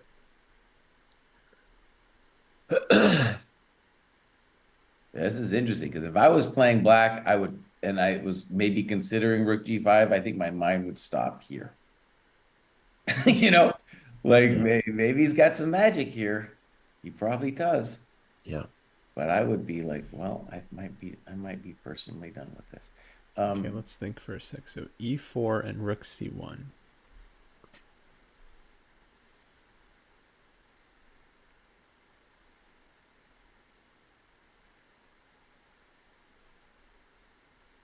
I think I have the answer on e4.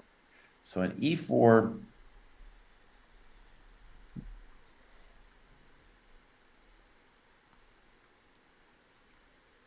play knight e6.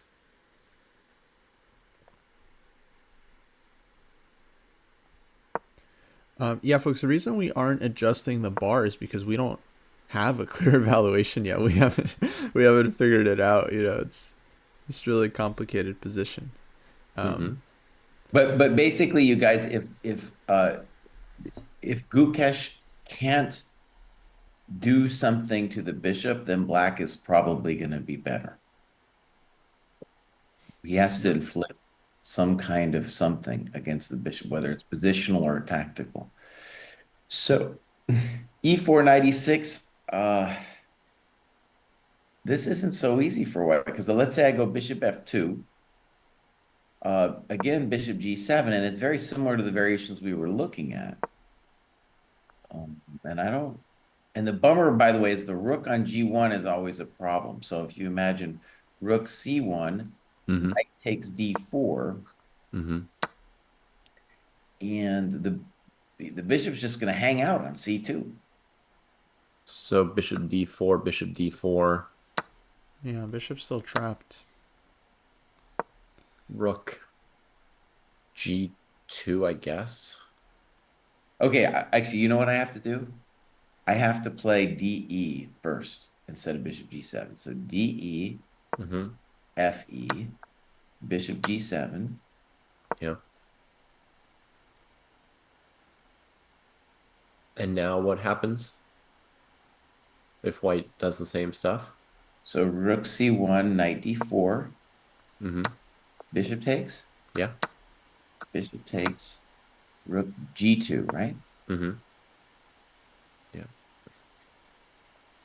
Well, that's a problem. Okay, so let's figure out the solution, you guys. Rook h5, e4. What is Ding's intention? Okay, I'm gonna go ahead and make a bold prediction here. Gukesh is gonna think for 30 minutes. Yeah. Just buckle down, my friends. Because remember, we got on this move, we have rooks. He has 3 candidate moves: rook c1, bishop f2, and e4. And I think this is where Gukesh excels. Oh my God, yeah, he's in his all-out calculation mode. Well, it's just simple puzzle from Ramesh sir, nothing big. Actually, I want to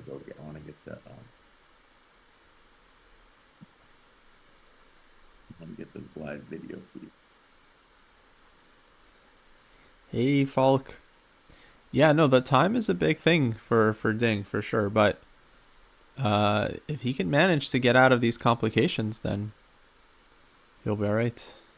Yeah. Oh yeah, he's all in, man. Okay. So e4, rook takes g5, rook c1. I was looking for stuff here. I couldn't find anything. Bishop d6 doesn't work.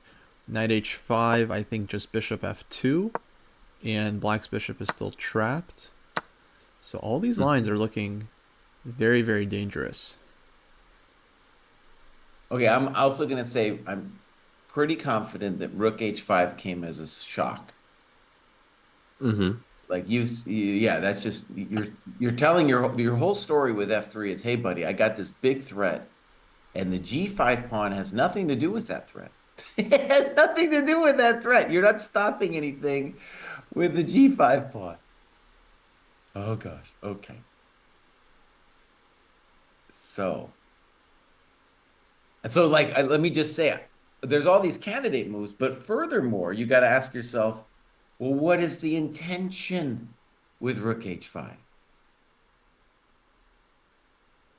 I mean, it's leaving the e6 square free for the bishop by not putting the knight there too soon. So the intention is probably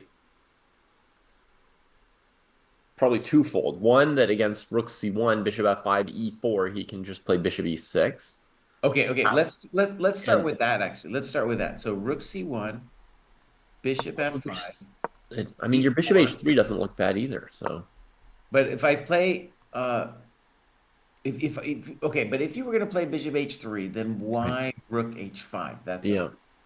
And then if you go to e6 and I Hmm. play bishop f2, we have the positional advantage that we talked about before. Right. Knight on g7 doesn't look good.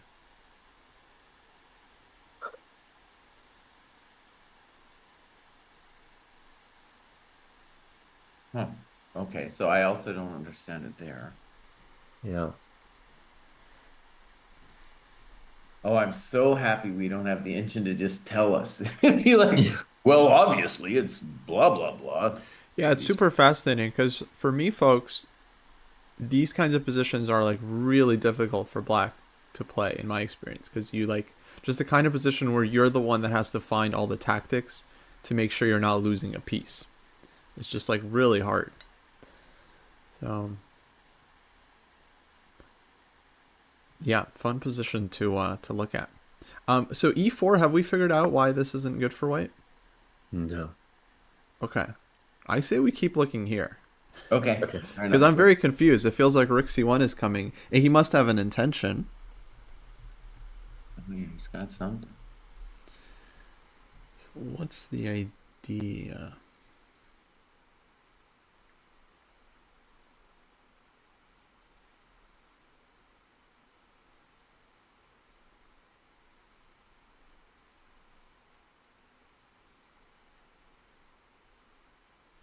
Oh, there's something. Okay, so DE4, FE, knight Uh-huh. e6.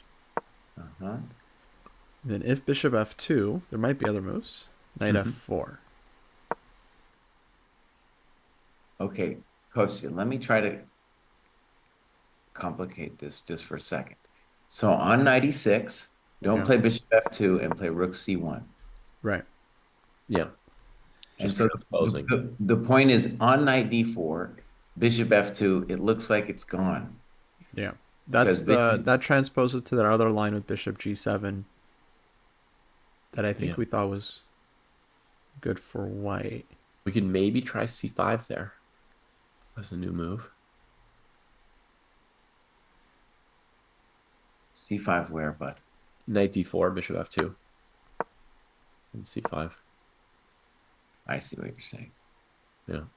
But it's immediately gone with bishop takes and then knight d5. Bishop takes, pawn takes, knight d5. Yeah, D3. Oh, wait, excuse me, you have rook c8. No, maybe I just played bishop d3 then. Yeah. Yeah. Let's go d3. at d3 there's knight c7. Knight c7, boss. I know. Then No, you are losing rook. Just an exchange. King d8, knight a8. All right. Now, many promising moves now that that rook's out of the way.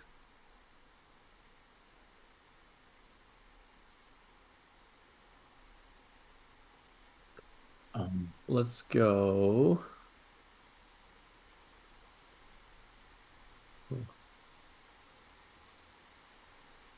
Actually, I'm with David. Bishop b4, and this looks very fun for black. So actually, I have a slightly more sober way maybe to meet this. So if you go to knight back to knight d5, instead of getting real fancy with the d3 thing, how about I play rook c8, right? And the point is on bishop d3, I have knight e5. Oh, but then you have knight f6, and it's also complicated. But I don't know. I don't know, man. That one's man, Yeah, we're yeah. There's welcome to also the jungle. bishop Welcome to the jungle. b5. Um, Bishop but b5, let's. king d8. Yeah, that's fine. Oh, Here okay, I see. Yeah, yeah, goes yeah. taking d7. Right. But there's gonna be compensation there probably too. Yeah. I thought the d3 position looked pretty fun from Black's perspective. It did. Okay, so let's consider this again. So c5. Wait. I'll go back from the top. Yeah. We have a move. Okay, e4 played. Oh, Gukesh. Here we go, buddy. Here we Gukesh. go. Look That at was this. shockingly fast. Look at this practicality. He's like, I'm just gonna play e4. Wow. Oh my God. Okay, so let me just tell you something that my coach kind of yells at me about, okay? So if you have a move that you think is winning, then you're allowed to spend more than 10 minutes. Yeah. And one of the interesting things about this move is it's by no means the only move. That C1 stuff looked like an advantage. So this one is claiming that he has seen, the claim is then that I've seen everything you can do, Black, and you're hosed. That's what the claim is. Yeah. Let's see if I could get a read on his body. By the way, I'm truly standing by my evaluation. It's not just that it's unclear to me. Uh-huh. I really think, like, even in the line where we win that piece, the knight d4, bishop takes d4, bishop d4, rook g2 thing, we're giving up our dark squares, our pawn structure is nasty, and black gets 2 pawns for the piece. You know, like, I really think it's not so easy for Okay, white, let's even if go. it wins the piece. Let's go through it again because there's other moves I'm realizing too. So we're saying, David, it's knight pawn takes first, Mm-hmm. and then knight e6, rook c1, knight d4, bishop f2, and now David's thinking about c5.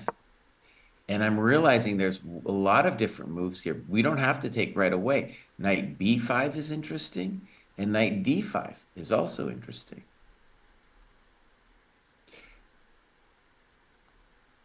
Why don't we start with knight b5? That might be Ding just shook his head big time. yeah. Oh. You know what? So I'm updating my eval just based on his head shake. I'm going plus 0.8. Just he shook his head so hard. I think it's 0.8. I don't know why. So David, in the position there, knight b5 looks like crispy critters. Knight b5 where? Right there in front of you, right where Kostya has Right it. in front of me without trading. bishop d4? So we don't trade on d4, we play knight b5. Okay. And you're trying to crispy with that move. Okay, let's say I play rook c8 there.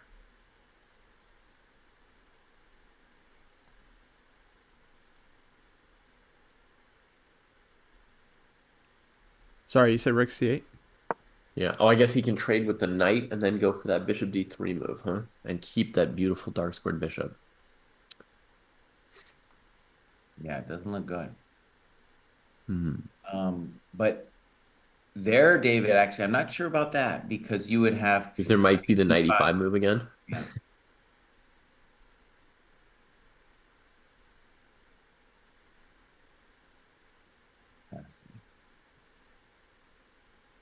Whew. Yeah, another great game. Very tense right now.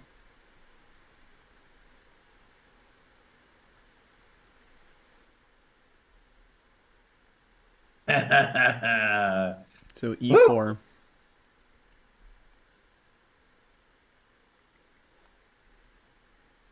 So if Ding underestimated this move, then I mean he's got to be in big trouble, right? Because it's like I mean, he You're definitely playing calculated it, smart. right? He didn't miss it. He calculated it. Maybe he's noticed something that he overlooked a few moves down the road. True. Actually, so for example, a really easy thing to blunder would be like he thought takes knight e6, bishop f2 is forced, and then he has Hmm. knight f4.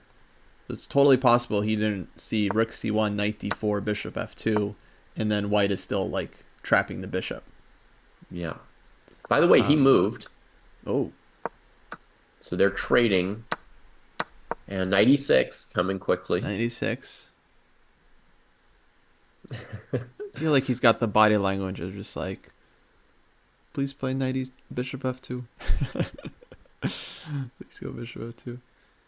I mean, bishop f2, knight f4, rook g3. Does that even extricate the piece? Was that? We didn't look at that yet. Yeah. Oh, I guess there's rook h1 then. Yeah. But yeah, it's all hanging on tactics. Yeah. All right, now Gukesh double checking, which I think is very smart because he has a ton of time. Yeah. Trepid is wondering if white can push the d pawn. Yeah, d5 is technically a move. I mean, white's main move is rook c1 to try and trap the bishop. That's kind of the dream. But if it doesn't work, then I suppose d5 would be a candidate move here. It's just white's g5 pawn looks pretty dead. So if we don't trap the bishop on c1, B2. we're unlikely to have a good position. Well, okay, so let's just say after 96, we have rook c1, which looks very plausible. And let's just review. So what we're saying is that if bishop f2, black has dreams of survival with knight f4, right? Yeah. Yeah. And let me just stress, I'm not 100% on that one either. Because let's say I play bishop e3, and I invite you in with knight d3. And Hmm. I play king e2. Are you really getting, I mean, You invite both of them in. yeah, come on in. Yeah, come check out what bishop on c2 has been eating here. Welcome to my Now, I hospitality. just want to say that that position's also interesting for white. There's Okay, there's so knight b2. There's knight b2 again. I mean, knight No, I mean a more b4. normal move is knight b4. Right, right. But this position we could talk about just on a positional basis as being interesting for white. Um, yeah, because I got really nice control. Oh yeah, now you didn't hang any of your pawns, so you can play it more calmly, even if you don't win the bishop, huh? Right. So I just want to stress our main variation, looking at wasting him with rook c1. But if it is important to see that that's not his only move. So he could tank for a little bit. He should tank and, think about all the different ways that black can survive. If black can't survive, the game's over anyway. So go ahead and use your time. Yeah, Yeah. enjoy it. Enjoy the moment. I still think it's probably like plus equal. Like, okay, let's put a different variation on the board just for a second, just to talk about the eval. Let's play rook c1, knight d4. We're just going to give the piece. We're going to stop like scratching our heads about complicated variations. Bishop f2, bishop g7. We trade Um, on 4, we move the rook. wait, sorry. Can we just pause Yeah. 1 second after knight d4? Hmm. Because I noticed white can also play knight e2. Is this a move?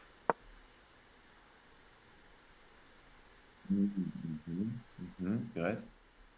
So rook c1, knight d4, good, Kostya. That's a good question.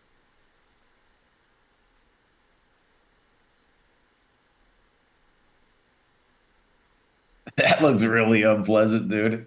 It's Okay. like that thing you guys were saying yesterday from the GM house, which I'm scared of repeating, but it's like, Oh, You don't want to mention yeah, Skulkum? you don't want to mention Mr. Skelkum. You don't want to bring that name up. yeah, I don't want to be on tape saying that. I have no idea where that name's been.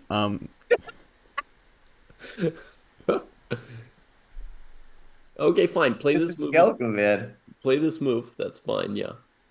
Okay, no, we can look at your line, David. I just wanted to see if there's an easy refutation to this, No, but but 92 looks like the end. That looks yeah, like 82 looks better than what I was thinking of, Kostya. gotcha.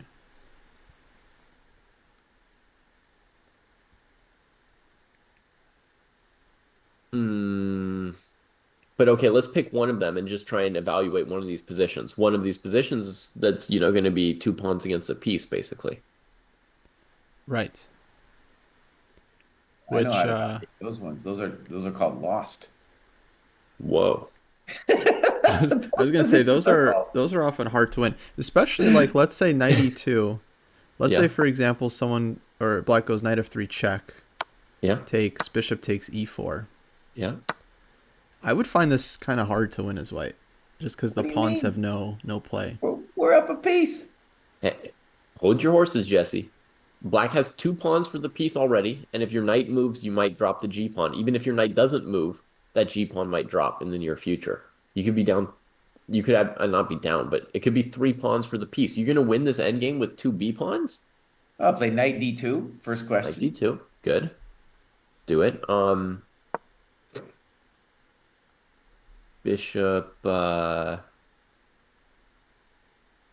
bishop to F5, I guess. And then if I come up with nothing else, I'm going to play bishop f4. Oh, sorry, actually Bishop B4 is better. Let's develop a new piece, You Kostya. can go bishop b4, but then I'm going to play knight c3. Yeah. There's also rook c4 if you want. Maybe rook c4, yeah. No, this position's lost. I mean, is there going to be some technical skill involved? Sure, but it's toast. You're down a coconut, a big one. Well, that's the important question. So let's go knight c3, bishop f5, and let's agree on an evaluation here. So bishop f4 and it's gone. So bishop f4 defending the g pawn, right? We need the g pawn. So with the g pawn, are we winning this? You don't even Still you're a not lot of pieces. You can organize attacks still. Okay, I agree that that position looks winning. okay. I previously just a couple minutes ago I went up to point seven and I'm gonna go up to uh one. How does it go? I just write one. Go. Right, I mean, what am I saying? No, I'm gonna. I mean, at the moment, I'm claiming it's lost, so I'm gonna go up to two. Oh wow. Um, Okay, so it might be time to adjust the scale, huh? Because I only had it at up to +1. two's fine. Oh, it only goes to +1. Yeah, it should definitely Because go. it was opening stage, so I figure why not just show Oh, okay, more. no, no, no, that's good. That's good. Yeah. Yeah, yeah. But now I'm gonna No, update it now that the stakes are increasing. So I'll put it up to +2 now. Okay. now I'm gonna, of course, when I can change my mind if I Yeah, find something for black, but so far, yeah. uh, this is looking very forced with. I've updated my evaluation as well, Kostya. And I have to say, I'm fairly confident that Ding has seen something that I haven't here. I feel like he's not losing a piece. Or, I don't know. I feel like, yeah, there's something that we're completely missing. Um, One thing, David, I feel like I know, and you know from personal experience, is a backwards move like 92 is pretty mhm. easy to Yeah, miss. 92 is easy to miss. Yeah. And the end game where we gave up our bishop instead of our knight, and we had no dark squares, and the G pawn was really hard to defend. That one, which I initially had in mind to evaluate, I think the evaluation would be quite a bit lower. Gukesh is looking really calm, dude. Really calm.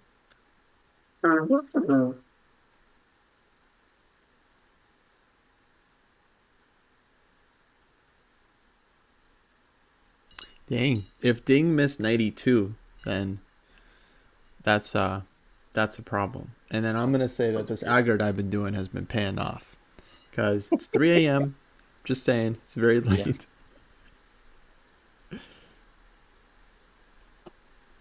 I see that bishop that's visually trapped being bad at chess, and Ding also saw that it was visually trapped on c2. And he had some kind of idea in mind here, because he could have played bishop f5, and he chose not to. So, Yeah. Really tremendous risk from Ding. Yeah. But rook h5, I still actually, it's very hard for me to still wrap my mind around what his thinking was, dude. You know, like it's hard to even like, well, you know, because right, and the whole question was, is your bishop getting trapped? And the g5 pawn doesn't contribute to untrapping your bishop. Yeah.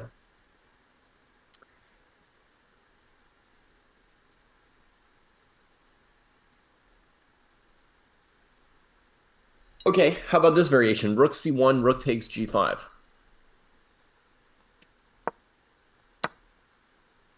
Okay. Rook c1, rook d5. We're gonna take the bishop.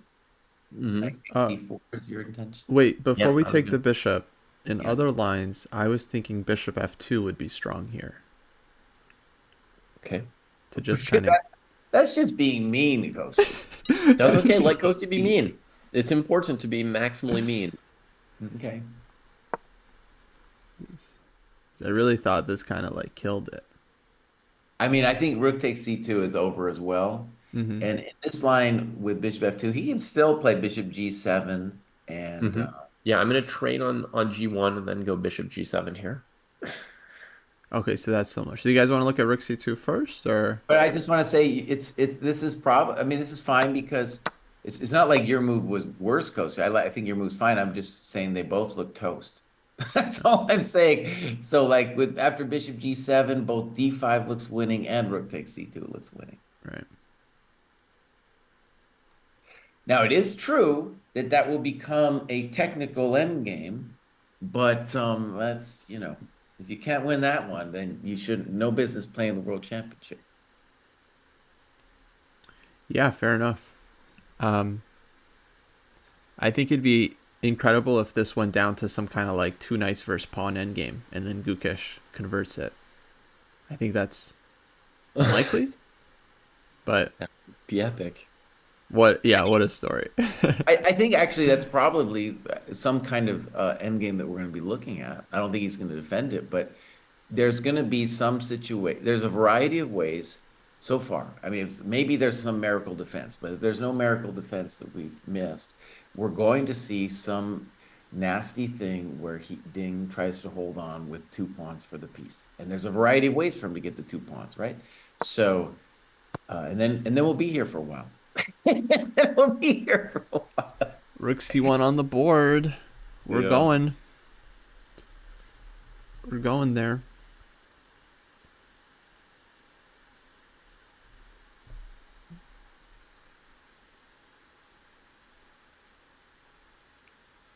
Okay, Kostya, go to your knight e2 line.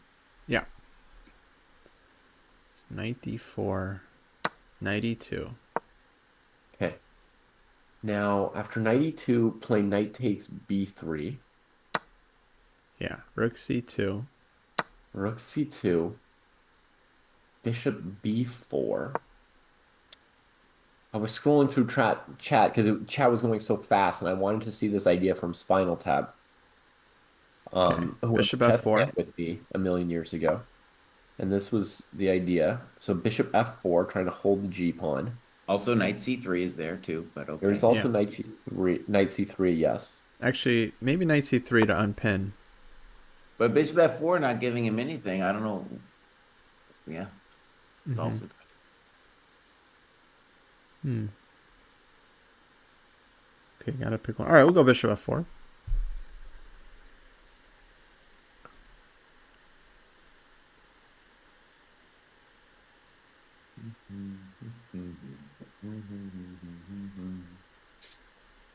No Bishop bueno. f4. So right now the score is white still has three able-bodied pawns with which to win this game. Yeah, knight c5 now for black. All the pawns seem well protected at the moment. Black needs a little more juice Knight g3. to stay in it. Knight d4 has been played, so this is the position where Gukesh couldn't unveil Kostya's knight e2, right? Ooh, This is let's the go. position. Oh man, Bishop f2 was played. Bishop Oh, he f2 missed played it. quickly. He missed it. Gukesh. Well, that's confusing. Wait, I want to see Ding's reaction to bishop f2. Yeah, there we go. hmm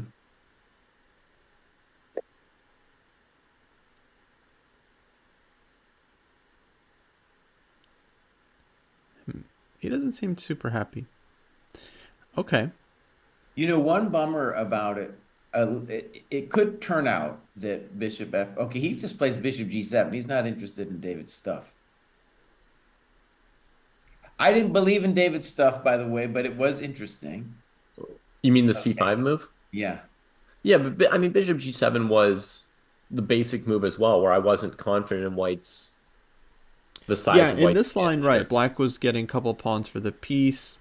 Jesse was saying easy win. Me and David are like, oh, I don't know. We need more Yeah. pawns. Oh yeah, this is just crushed. So I'm gonna take Mhm. rook g2. Your bishop's gone, and welcome to the dojo.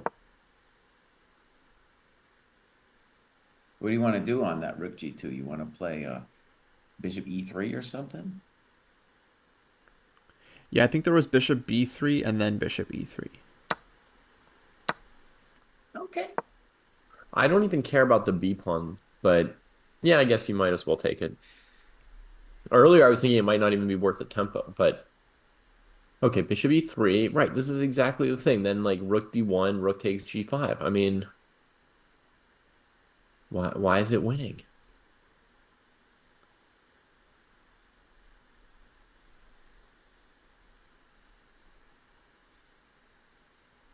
Now, I do want to say this to me feels more complicated than the 92 variation. And one of the things I was trying to spit out earlier was that when you calculate in advance, like the whole thing with Rook C1, and you've probably thought about it for a long time ago, and you're like, well, Bishop F2 is the move, you might yourself miss 92, right? Uh-huh. Just Yeah, because it's like you've had that inertia of the variation going, so you're not thinking it necessarily with the fresh. Oh, hey, speaking of missing 92, could he play 92 now? right. Yeah, Did someone he in think chat he mentioned can? this. It's like actually nothing has changed. Oh, he 92 did? is still playable here. Still playable. Okay. And I'm wondering if it was playable on c5 as well. Well, there it would be similar to the knight B5 stuff, right? Yeah, true. Yeah, Oh, so chat thinks bishop f2. 92 will be played. Okay, so bishop f2 was not an either or with 92. Right. Looks like it's just kind of the same thing. And yeah, now he's going 92. And it's kind of maybe could be better version here because the bishop is committed to g7. Might not be the best. Well, not only that, but it's really cool that we get to preserve our bishop on F2. That guy's a beast. Their dark square bishop. Yeah. Yeah. Yeah, someone was asking the difference between these two moves, right? Like in the other line, we're going bishop takes d4, giving up the bishop. Um, if we started with 92 and black had played bishop g7, there white could take on d4, and then we still have bishop f2, and black's bishop on c2 ends up trapped anyways. Oh, So similar thing here, bishop f2 first, bishop g7, 92 on the board. 92 on the board. Let's go. Okay. So we don't yet have a clear evaluation for this 92 branch, right? Oh, I do. I got a clear evaluation. Jesse's unrelenting in his evaluation. This is gone. Yeah, the critters have been crisped. Okay, so 92 bishop e2 makes things worse rather than better, Yeah. seemingly. Ding's holding his clock, by the way. Like he's only spent like 2 or 3 minutes on the last 4 moves. He's doing okay here. Well, I'll tell you, his body language ain't okay. Yeah. I mean, there's a lot of stress on him, but No, he's got the crispy critter look, you know. You know that thing when you've just been tortured alive? That's what it's looking like, bud. you're completely underestimating him, in my opinion. Well, I had to do with him. It's a position, buddy. Okay, now knight takes b3 was Oh, he's played. made a move. And rook takes c2 is coming. Okay. So far, he's got 2 pawns. Yeah, this is totally. Maybe he's going knight a1, bishop takes b2. Maybe that's what you gotta do, buddy. But your knight's not gonna. I don't know. Don't do Now it. knight takes d2. Yeah, it's only two Knight takes pawns. d2. I think he wants knight No, e5. He wants some they squares. need. Yeah, but they're not actually. Okay. Right. So, So I evaluate this around somewhere like plus 0.9 or plus 1, something like that, I think. this is completely It's, different. it's a guess for now, but look, black's got 2 pawns. Every piece is well placed. All white's pawns are isolated. Okay, so let me There's just let's just say king takes d2 and then try to do some whatever fancy thing you want. okay, 95, I guess. Mm-hmm. King e3. King e3, forward. Okay, bold. Don't get yourself mated, boss. Uh, rook d8. Probably knight f4.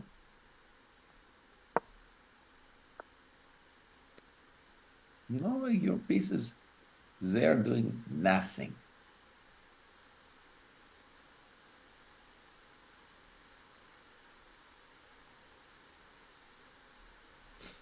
Rook d1. Your rook on h1 is hanging. H5 is hanging. Yeah. Yeah. Sorry. My bad. Let's go rook h2. Probably bishop e2. Now you are covering a lot of squares. Huh. That's what happens when you're up things.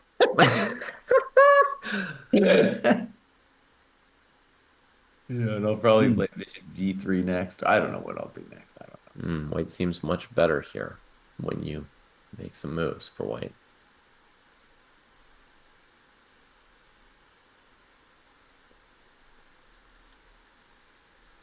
David, let me ask you something. It feels like you have a slight reversal because, going into this match, you're such a fanboy, and now you're just believing in the magical powers of Ding, even when even when it looks so bad. Oh my God, these moves are being played. The king's on d2, the knight's on e5. Yeah. So, um, I am a big fan of Gukesh's. The first game hurt, and I'm I don't know. I guess like I felt some strength from Ding in the first couple rounds. So I'm having more confidence in him Yeah, than I okay. would have. Like it's a completely different feeling than watching him at the Olympiad.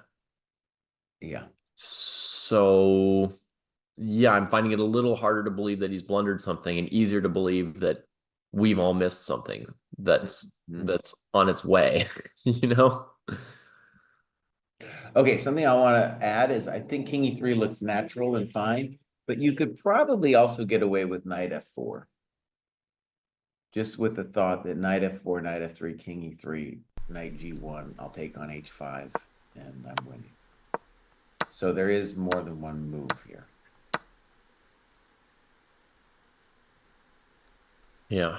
I guess the one thing that would moderate my take is Gukesh has not fully tanked, right? Like he still seems pretty confident. He's put in, some hard work, but only like 10, 15 minutes. Not one of those like I don't see anything good for 30, 40 minutes. Mm-hmm. Okay, but what do you mean that what is your take? I guess I guess from Gukesh's time usage, it's possible that Ding has messed up. David, look at the position, Mo. He's down a piece. What are you talking about? Yeah. Yeah. It's taking me a long time to accept that. Oh, here's actually a thought. Okay, hold on. So I was saying previously that knight f4 and king e3 looked equivalent. However, on knight f4 we could get clever and play rook takes g5. Ooh, nice. So Oh, here's another idea for you, David. Mm-hmm. Maybe on King E3, you could think about, I don't know if I believe this, but you could think about Rook G5. And bishop H6, right? Yeah. No, I don't believe that, but that's the things that dreams are made of. And then if king F4, F6. Right, and Bishop H4, you're gonna also. And king D4, there's knight F3. Wow, what a line. I think bishop h4, knight f7 for black. Mm-hmm.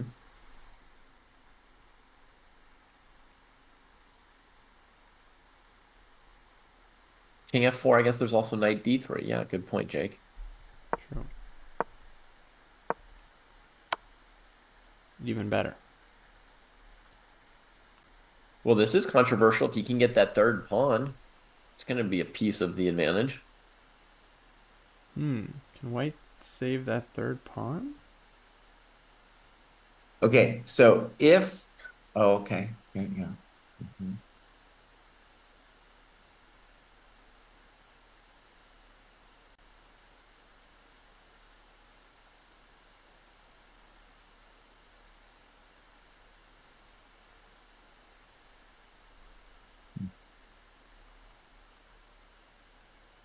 Yeah, so what if here we go bishop H4, F6, king F2, and then bishop takes G5. Bishop takes G5, F takes G5. That's three, well, that's two pawns left for white. We should think of it more in that way, right? Yeah. Two pawns left to win the game. I traded bishops for black on purpose so there would be less mating ideas. And I'm really trying to force white to win with the remaining pawn. Um,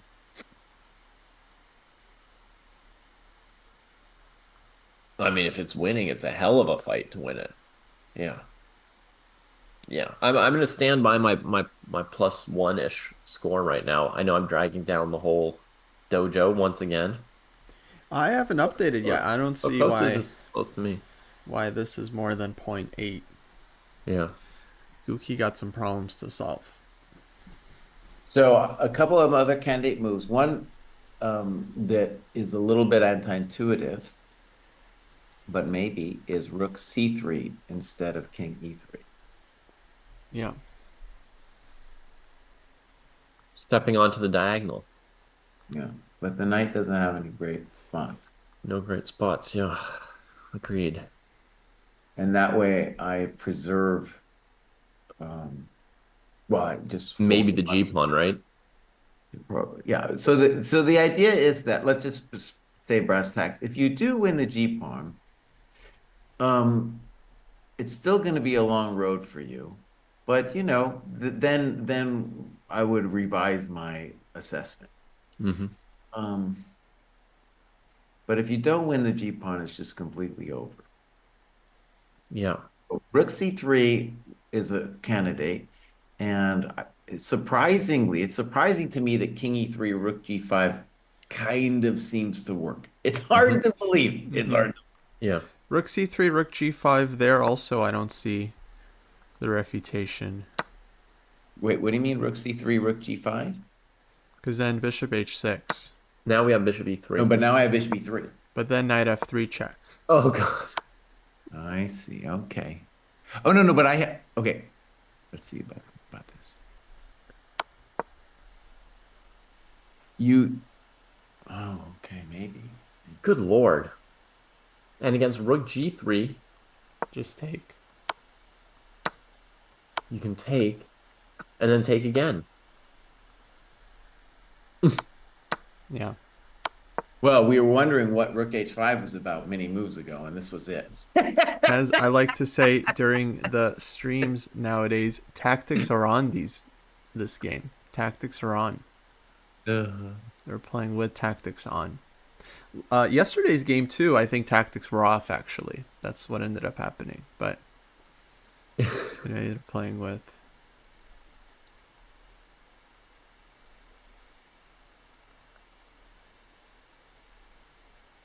Hmm.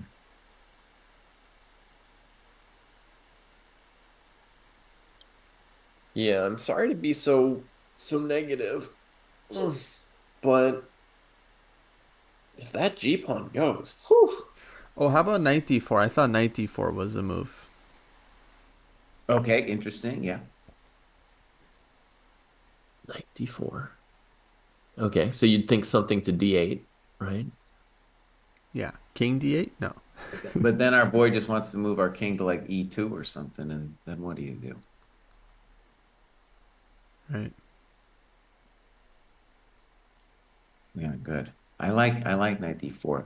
It made me a little nervous, of course, because of various things, but maybe chess is actually a simple game. Well, knight d4 looks great, Kostya. Yeah. I think I had this evaluation at 1, which is basically wrong because if black's winning the G pawn, it should be more like 0.8, like Kostya's, right? And if black's not winning the G pawn, then it should be, somewhere between 1.5 and 2, Yeah, like that's right, chess. David. Pick a side. Yeah. Yeah, Oh, and I'm just like stuck hesitating. Mm. here's a weird thought about knight d4. Let's still play rook g5, Hmm. rook g5, bishop h6. Hmm. Bishop e3. Okay, rook d8, Rook where? d8. Can I go rook takes knight? Oh, that's you can. It's, there you go. Okay, that was very hard to believe, but anyway, Yeah. try. Hmm. Yeah, the critters have been crisped. All right. I'm going to believe in Kostya's knight d4 Mhm. and jump my eval.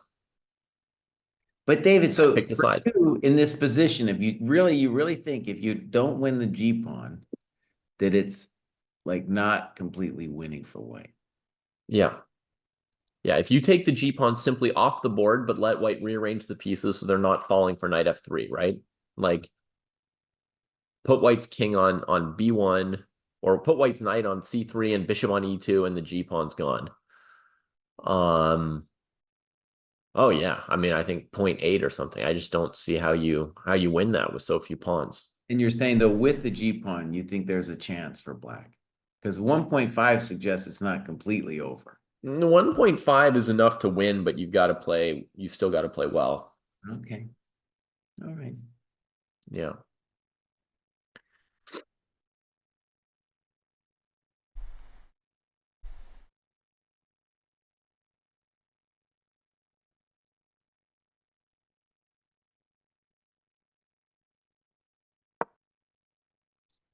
Oh, Oh, knight d4. very good, Kostya. Oh, Let's wow. go. Kostya, you found every move today. 92 and then 94. uh, Yeah.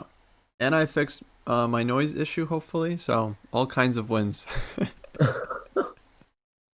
Wow. um, yeah, folks. Thank you for the feedback. Hopefully that's helpful.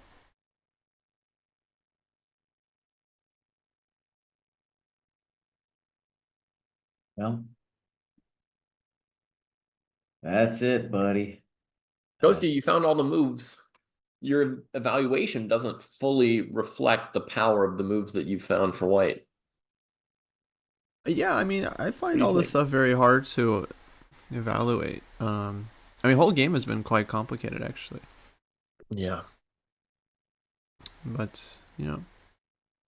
Oh, Ding shook his head. Oh, I missed it.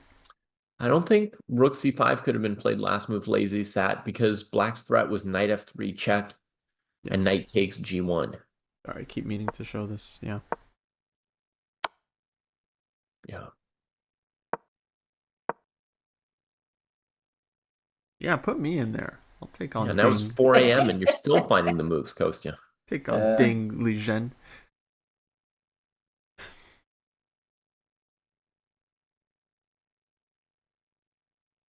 yeah, Gukesh has got his just relaxed. He knows he's winning this thing. He's concentrated. The other thing also, let's just say this is obvious, but it's let's say that I thought that black had slightly better chances than let's say I agreed with our friends here, my friends, and they're saying it's not completely toast yet. Even in that case, the time advantage, it's a big thing because you want to try to defend a position like that, you know? Oh, you need some time. And he's basically 1 minute a move now going Okay. out. He's played rook d8. Rook d8, okay. And so the basic move here would be king e2. There might be other moves, but the basic move would be king e2. Yeah. King c1 looks pretty clean as well. King e2 is very comforting because then I don't have to worry about any of your weird rook g5 stuff. Right. And bishop e2, maybe there's rook h2 and still a little funny, right? Might be some weird things. Holding f2 and d4. What are the odds that one of us could convert this if he threw us in? See, that's kind of my point. Why I'm not saying it's plus a million or just crispy. Like, I believe at this point that a very good player like Gukesh or someone like that could win this for white now. But if you threw me in, no. Probably wouldn't hold it together. Yeah, I think Jesse wins this just based on his confidence. I feel like me and David, not so much.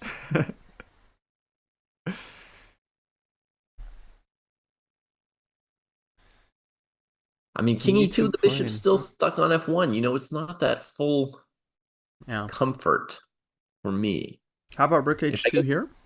If I go King C1, is there still oh, he's made a move. He's played King E2.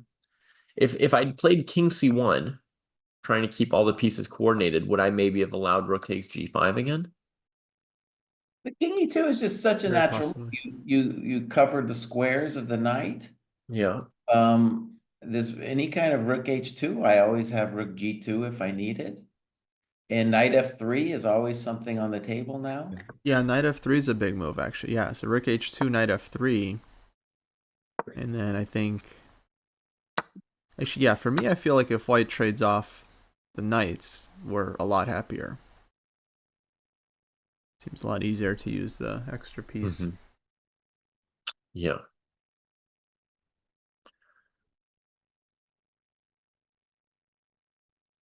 Yeah. Ooh, pressure.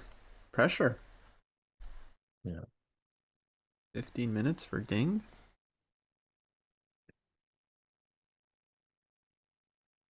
Okay. So it looks like a win. I wanted to go manually update Kostya's evaluation.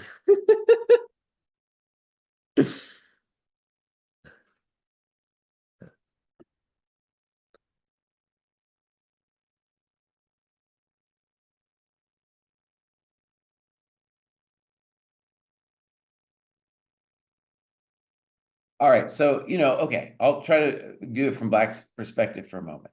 So while it's lost, if you were playing it, yeah, I wouldn't resign. And Right. the point is to say that in terms of looking ahead, there's not that many weaknesses that white can actually go to crush. We're talking really like probably just imagine a6 is probably going to get played at some point here, right? And so black puts the pawns in the light squares and says, you can't crack me. Now, experience says that with the extra piece is a hell of a drug. He can't crack you. However, that would be the strategy to claim to try to use the word fortress, right? Right. I mean, if white traded knights and then traded all the rooks, would the light squared bishop on its own win pretty easily? Okay, rook h2 was played. And we have several options here for white. We have rook g2, knight f3. Mhm. Maybe bishop g2. Yeah. Knight f3 is definitely option number one. Bishop g2, by the way, makes me a little nervous because the knight g4. Right. About that.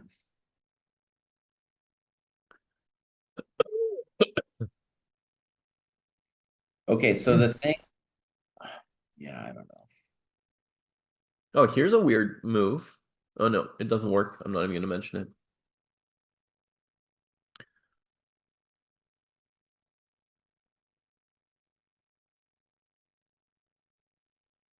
Oh, here's a nice cheapo.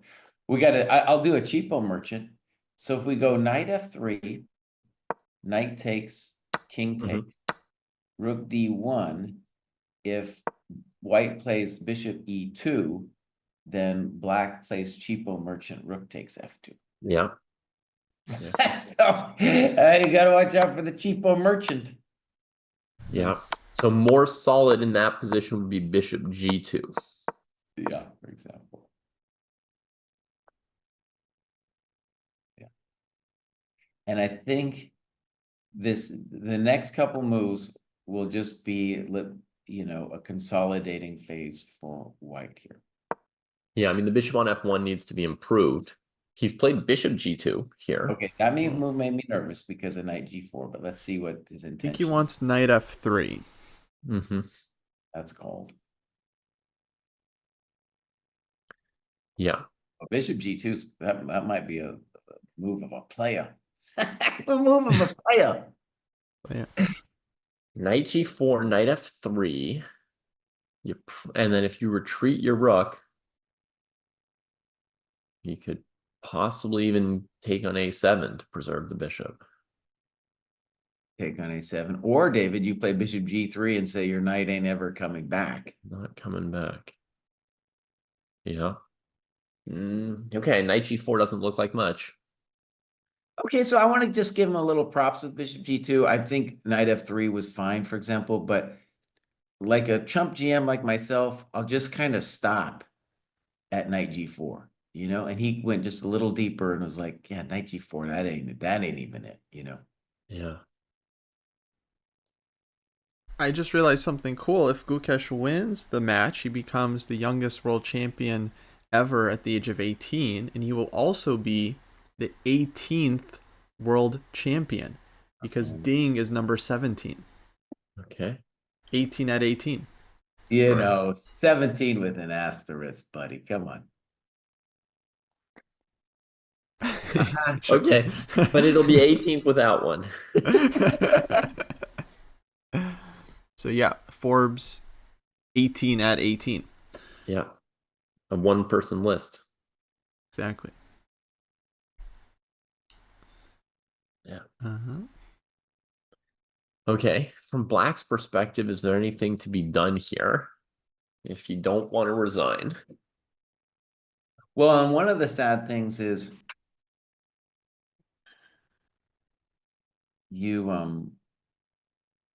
it's once the tactics go, then you have to just get ready to assume the position, right? So I think you're just getting ready to assume the position. You're going to play a move like a6. Yeah, there it is. Nice. Oh, I called it. Incredible. What does Kraai know how to do? He knows how to assume the position. A6 of all moves. And like the timing too was like really, like he played it. It was so on point. I thought, oh, maybe Jesse saw the move was played already, and he just that's why he said it. Crazy. Well, in this position here, for example, M mono, yes, top player will know that they're winning as white. Part of the reason is they've played a similar position out hundreds and hundreds of times. A bishop against two pawns. It's something they've converted many, many, many times before. And then is there much the other person can do? No, as Jesse said, assume the position, like don't hang any extra things, move the A pawn so it's not lost. If white attacks a different pawn, move it. But you can't really actively undertake much in this kind of an endgame as black. You're just kind of sitting there waiting to take it. Okay, so one thing is, on knight f3, so knight f3 is the lame-o move, okay? That's the lame-o move. But maybe if you're Gukesh, you want to think if there's something a little fancier. Because knight f3, knight takes, I don't think we want to take with the king, because we don't want to allow rook d3 to rook b3. So we would then take with the bishop, and then we're not afraid of bishop d4 because we have rook g2. So that would be the lame-o way to play. It would be knight to f3, knight takes, bishop takes. There might be something better, though, for white. Because black's not threatening anything. So, for example, maybe b3. Yeah, you could think about b3. Yeah, same as your a6 move, right? You just want to preserve the b pawn, get it off of the bishop g7's eyes. Also, I might play rook d2 at some point because now I don't have to worry about knight c4. Okay, what's wrong with knight f3? That looks so simple to me to trade There's a nothing piece. wrong. I'm just saying a more maximalist approach might be like to play something else. Because I think actually most chumps would have already played knight f3. But Gukesh rightfully is going to think about because he wants to put this dude away. You know, we want to put him away. Also, we want to pose problems to him. So, for example, if we play knight f3, then he just assumes a position, and yes, we should win that, but that's easier to play in time pressure. Well, b3 puts a little bit more juice on the position. Right. I mean, I'm just looking to trade the knight and then play rook h1 and trade the rook, and then Yeah. then I can defend all my pawns with bishop e3 and bishop f3, and then just slowly go through the motions. But since black can't do anything now anyway, might as well, you could play b3. I like b3. I'm sure knight f3 is winning, but I like b3. Yeah, I mean, I think so. One plan that also like appears to me in this position would be knight b3, knight c5. But once the knight wanders away, then maybe we give black some stuff with knight d3 and knight g4 kind of moves. Maybe those reappear. Exactly. I don't want to do that.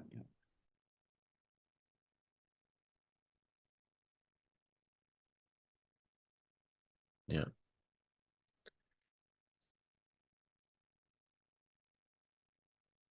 Tiger Cubby asked, so what do you think of G5 in retrospect? Well, in retrospect, it was the trauma of round one.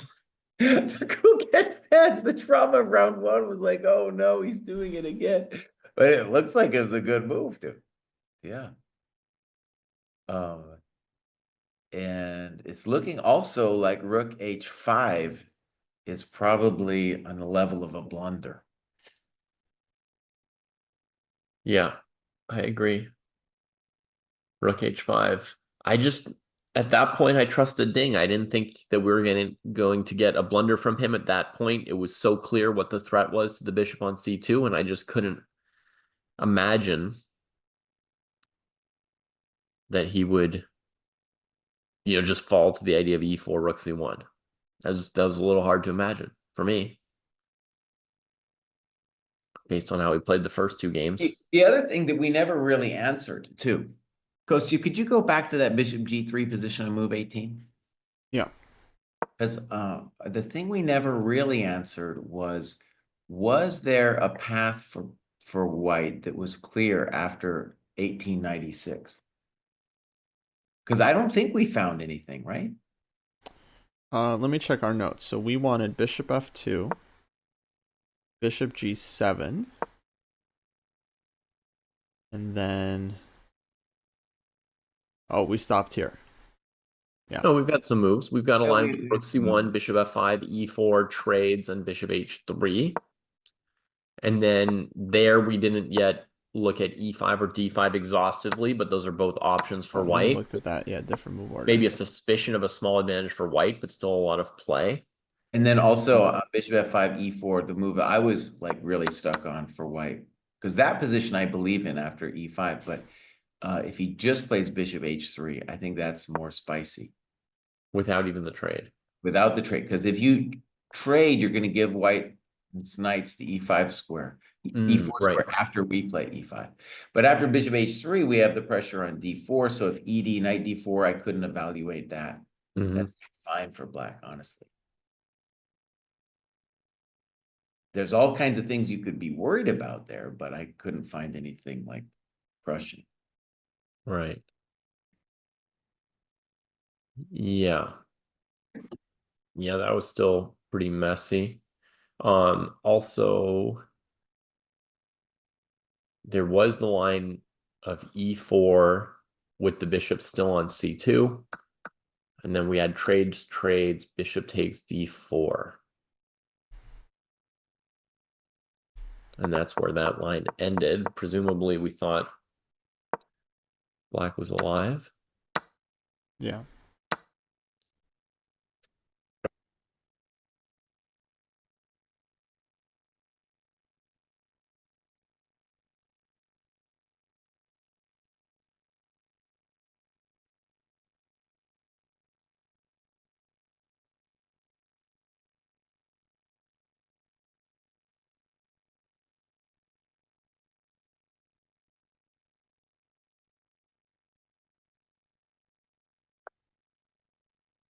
Gukesh is having quite a nice think here in the live position.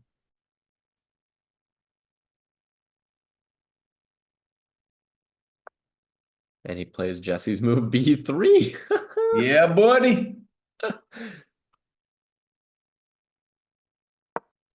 So, one of the things I think in the development of a chess player, right? And we have this in our program, is you need to learn how to, we even have like sample positions that are a little bit similar to this, where you're up a piece and you have to convert it. Mm-hmm.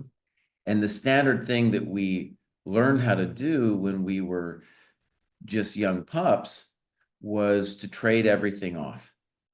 And it's a great tactic. I mean, it's a great strategy. You just trade everything off, make your life simpler. And I'm certain knight f3 is winning, but b3 is so nice because black isn't doing anything. And b3 is an improving move where I can play knight f3 either next, or could play rook d2. Also consider that the rook on h2 doesn't know what he's doing. So one of the candidate moves for black here is even to move the rook. And then I could play David's rook h1 or whatever I want to do. Mm-hmm. Yeah. Rook d2 could also be a nice improving move in some case now that there isn't knight c4. Yeah, that's what I was saying. Yeah. I think demonic bag, it's possible that Ding missed this knight e2 move, a retreating move. And I think we also are still like, okay, so the thing about rook h5 is not only that there's a calculation problem, but also the question of motivation. Like we've yet to find the variation where, like, maybe okay, everybody gets something wrong, right? But usually when we get something wrong, we have some idea, like some intention with rook h5. And maybe the narrative would be something like, I'm not getting I'm assuming like I've calculated some variations. I don't feel my bishop's getting trapped. And so with rook h5, I'm just saying that's the pressure I want to put on your position. Some kind of story like that has to be it. Mm-hmm. Yeah. And the other part of the story actually is one thing about the position after bishop g3 before he plays rook h5 is if he thinks that white's better in some variation, let's say after 96, I don't know what it is yet, but if he thinks white's better there, then he could say to himself, well, yeah, I don't want that one, so let's do this one. Yeah, but I mean, he's not going to just give the piece, right? He had to. No. But that's what I'm saying. There's a calculation, some kind of calculation error happened. Yeah. But the other thing I'm still trying to, like I said, I'm trying to figure out is like, what was the dream with rook h5? Because rook h5 basically says, no, my bishop's not getting trapped at all. Yeah.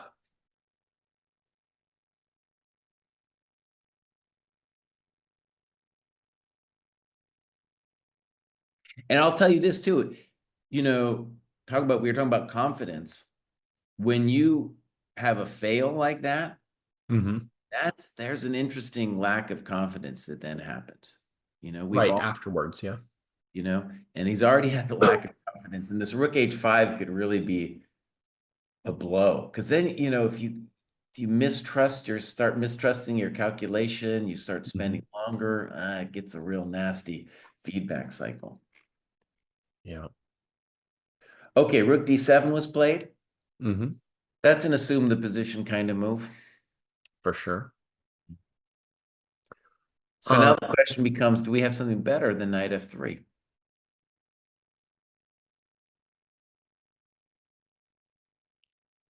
Yeah. I want to quickly revisit a topic Uh-huh. from our sort of talk about this match. Uh-huh. You, we're wondering about, what the impact might be, what the viewership might be, right? Are people going to be excited about the match and so forth? I tried to find some numbers about viewership from the 2018 and 21 and 23 matches, stuff like that. Supposedly during the tiebreak, Ding and Nepo, Uh-huh. they had sort of a peak viewership of 440,000 people during the tiebreak, right? Which is the high drama. And right now, people are saying that on ChessBase India, there's 130,000 people watching just on that one channel. Um, which, Okay. which for reference is like more than there are members in the U.S. Chess Federation, right? So, Right. um, I think we're seeing a huge, huge interest for early on in a match. Generally, the interest builds over the course of a couple of weeks. More people find out it's happening, and then they know that the next game might decide it, and it really peaks. So that's really strong viewership for an early game, I think. Yeah. Indian fans go wild for their players. 130,000, dude. Hey. Yeah. Okay, I want to make one little note. If we imagine long term the knights getting traded and probably the dark square bishops getting traded, and it'll be like the light square bishop against the f7 pawn, then b3 actually is potentially a problem because it could get in the way of the bishop's diagonal. You guys see what I'm saying? So like eventually the bishop will be the one left, and it needs to find the slaying diagonals, let's say. And then we might want to have let's say the bishop on a2, but obviously we don't want the bishop on a2 if there's a pawn on b3. Mm-hmm. So that's just a little detail about maybe how Ding could try to, fight on. So let's ask this question. Is there a constructive move besides knight f3? Oh, wow. Here's something interesting about knight f3 that wasn't the case with the pawn on b2. There's this line: knight takes f3, bishop takes f3, rook takes f2, king takes f2, bishop d4, king f1, bishop g1, rook g1. Okay, I saw this in a similar position a move ago, right, with the pawn on b2 and the rook on d8. But now there's the move rook d3 that wasn't there before, with the pawn now hanging, right? Before this line, I thought, whatever, is completely lost, right? White just brings the king back to the middle and goes to work. Now it seems less good.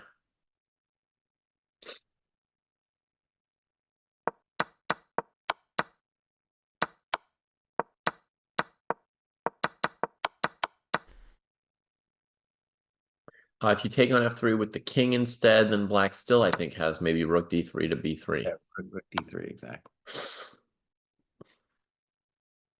Now, the good news is rook d7 doesn't threaten anything. It doesn't threaten anything. But we do want a constructive move. Yeah.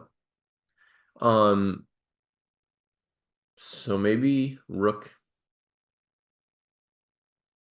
d2 we should think about as well.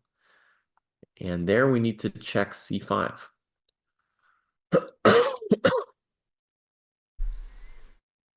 Because now, if we go knight f3, knight takes f3, we're losing stuff, right? Yeah, so I don't think we want, I think rook d2 is kind of out. I mean, we could maybe play knight c2 against c5. Head to e3 and d5. Okay, it's a thought.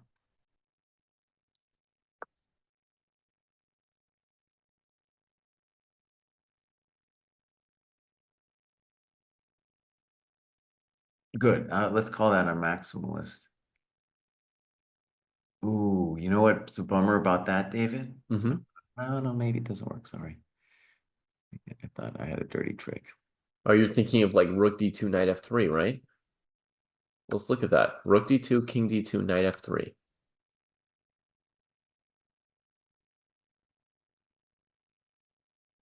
I guess we got to take it. And after rook f2, play bishop e2.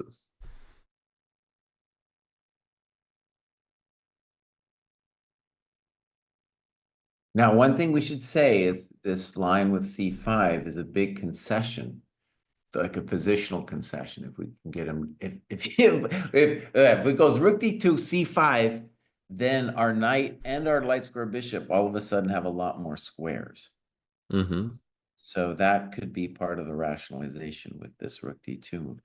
Right. Another thing that's weird about rook d2 though is we're not really threatening anything because we don't want to play knight f3 until they play c5.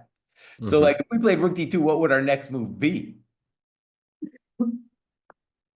I was thinking maybe our next move then would be bishop g3, getting that rook out. Okay, good. Yeah. That was kind of what I had in mind. Good. But that c5, knight c2 line, Jesse, I wasn't convinced of, and maybe you can help us with the evaluation because now it's a knight against two pawns instead of a bishop, and there's the presence of opposite colored bishops. So does that make white's task harder or not here? Kostya, let's put that on the board. So rook d2, Yeah. c5, knight c2. David was talking about rook takes, king takes, knight f3, bishop takes, rook f2, bishop e2. And a lot of times in positions like this, right, the dark square, the opposite color bishops can give black more hope. And yeah, I still think white should be winning, but this is a little bit more complicated than I wanted it to be. Yeah, I was thinking here I would play bishop e5 for black. So you got to keep an eye on your G pawn. Yeah, I don't like it. So I'm gonna say I don't like it. It looks kind of hard for white, right? Yeah. Yeah, I think so.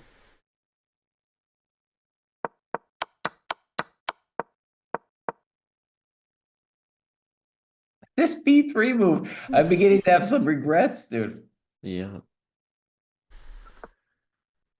Yeah, I mean, Gukesh isn't having an easy time either. He's thinking pretty hard here.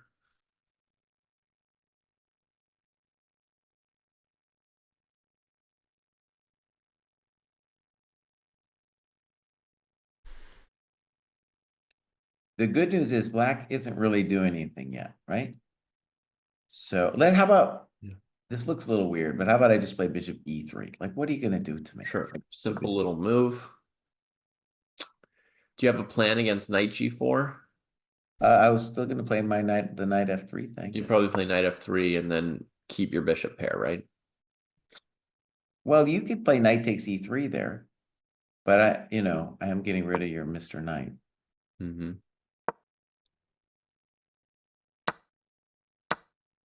Okay, sure. I'll get rid of your bishop pair. Knight g4. Gimme. So knight f3. I take. King takes. And I go to h5. Back where it all started. Okay, but then this is just like a standard lost position, Rook Stand. h1. Rook h1. I think you could probably have better because the rook on h5 is kind of a chump. Rook h1 makes sense. It's not a bigger chump than the rook on g1. Trade, trade. Okay, Gukesh did something. Ooh, we have a delicate move. Yeah. Rook cc1. Rook cc. I'm pretty sure he played this move with his pinky. Wait a second, I better check that. No, I'm just kidding. I'm just kidding. Nudged it back. Oh, okay. Rook cc1. All right, just say the obvious. Ding is under a minute a move. It seems like the intention would be to play rook cd1, right? Maybe, yeah.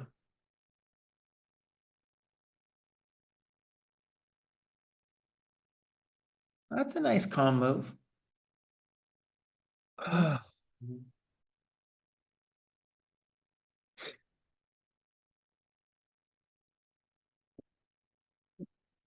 Okay, one thing I think Ding should look for if he can is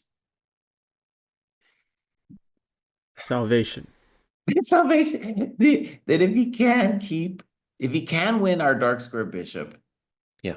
then even if we consider that position lost, he should do it, Yeah. because his unopposed dark square bishop would at least be able to hold a discussion. Yeah, there's blockading ideas, there's attacking the g-pawn ideas. Plus, bishops are just better than knights, right? So if you get some bishop e3 position where you can go knight g4 and just take it, you do it. You do it. I think this is pretty clean. So far, it's looking very clean, rook cc1, because I don't see what black can do. Next move, we play rook d1. You would think he would just play rook d8 quickly and wait to see what you got. He goes king e7. King e7 makes sense. Again, black is just assuming the position here. But this allows knight f3 now, because now there's no rook you can d3. take on g1 with the king. Oh, yeah. With the rook. Well, you can also just play rook d1. We're in no rush anymore. We're just rook d1 maybe again knight g4, no? Knight f3. Oh, I see what your trick is. Rook d1 and then I take on f2. I can throw in bishop c5 there too. You can, yeah. Yeah, that's why I was just going to sit with rook d8. You're right. But okay, so if he goes knight g... Okay, so you're saying rook d1, knight g4, knight f3. And then rook d1, bishop c5, rook back to d6. And then knight takes h2. Knight takes h2. Knight takes h2, bishop h3. Yeah. Bishop e5. Well, that's a winning position. That's just nasty. Bishop c8. Oh, yeah. The dead bishop comes to life. Yeah, okay. Yeah, so I think rook cd1 is our move here. But it's knight f3 is also winning. But it makes sense to play rook d1. Yeah.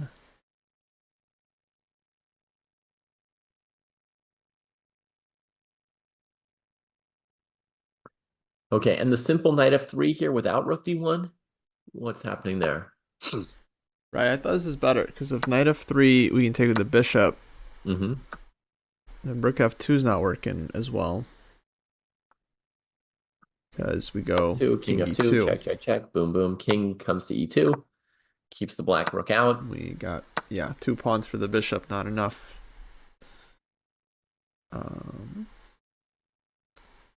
Rook d1, knight g... Oh, sorry, not rook d1. Knight f3. Take, bishop takes. Yeah, and then if bishop d4, then just rook g2. Okay, let me try to sell you guys on rook d1. So the idea of rook d1, though, is I want to end the game. So I'm going to play... When I play knight f3, we're going to say that your rook on h2 is a chump, because I'm going to take back with the king. Yeah. And I'm going to develop an attack with bishop c5 check. And I'm going to try to end it right there.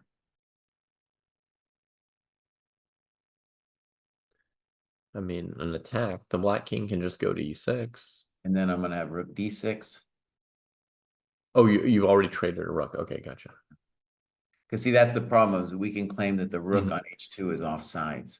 That's true. If we can trade the other rook Right. and put the G rook on the open D file, then I can see your point about that rook's better than the other one. Right. Some kind of move was played. Rook Yeah, D1, rook CD1. baby. Wow. So I found B3 and I found rook CD1. However, I did not find rook CC1, which was actually the best of all those moves.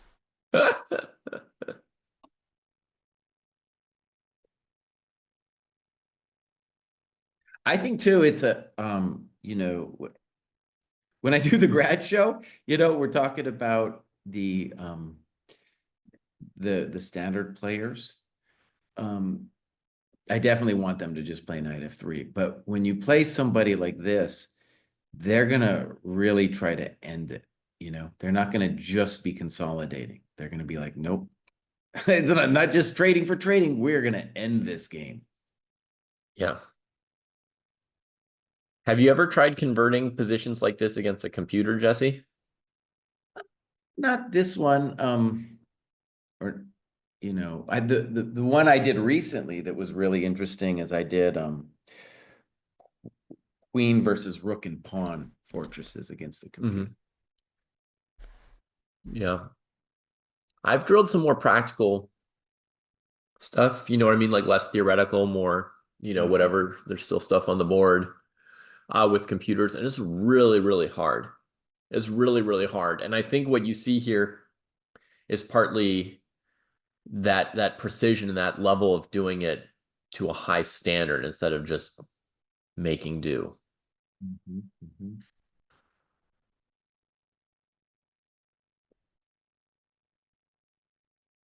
5 minutes for Ding. 10 moves. 9 moves. Yeah. Oh, he's really nervous. Yeah. Yeah, it's tough when you don't really have anything to do, right? It's like the hardest thing in time pressure is positions like this where your opponent didn't even necessarily make a clear threat, and you just don't really have anything to do. I have a move. Rook h8. Nice. I think that's a good assume the position move because the rook is really offsides. Uh-huh. Um, Yeah. the bishop c5 though, it's coming. It's coming, my friend. And then Yeah. if you bring your other rook to the d file, then my bishop gets to go to h3, which is going to whack you as well. Right. So it is a big problems. Mm-hmm. Yeah. Well, also I was thinking about this match. Both of the first two games were done before like move 25. And even though this is going to go past move 25, at least to my mind, it was done before then, you know? So that's Yeah, I mean it's the decisive moment was rook h5 and then the variation Gukesh finds with knight e2. And honestly, maybe even his version with bishop f2 first and then knight e2 might have been even the best version, right? I mean, he's really played maximally this game, actually. Yeah, he's trying to pad that chess.com accuracy score, you know? that's Wants, what he said. wants good stats. Oh, yeah. The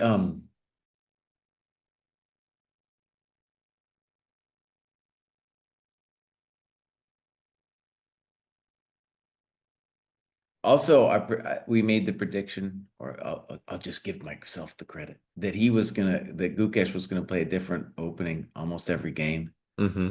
and I think at least that's borne out here so far. And that line, I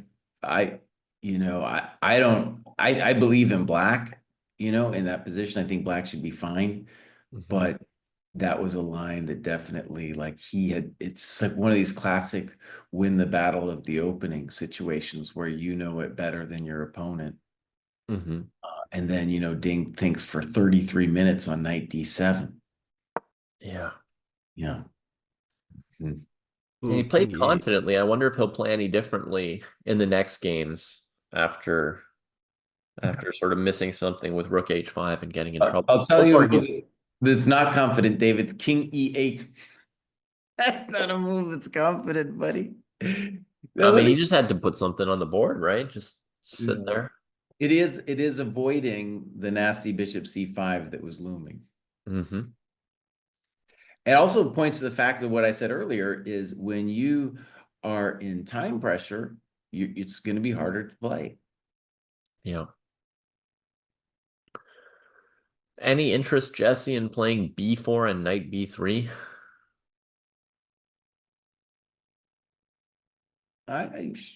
We might be able to do that. By the way, there is the grief here. It's kind of interesting that on knight F3, Uh-huh.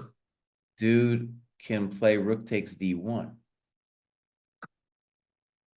Right.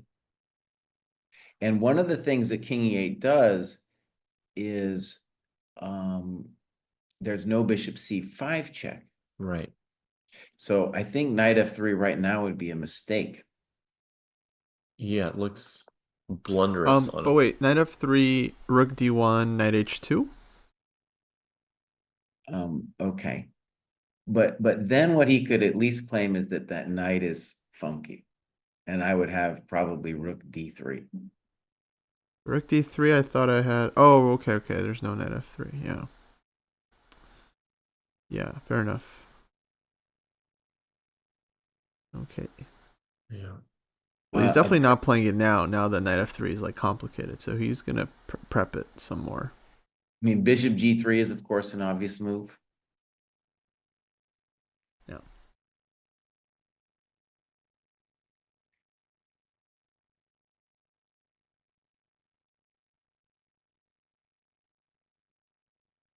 Oh, here's a line. Bishop G3, Rook H5, Knight F3, Mhm. Rook D1, Rook D1, Knight F3, Bishop F3, Rook G5, and you have Bishop H4. Nice. Oh, Paul Morphy rises, dude. GG. Mm-hmm. Hey, buddy. That was a nice variation. Yeah. Because that would be the concern with Bishop G3 is maybe the H5 pawn, the G5 pawn.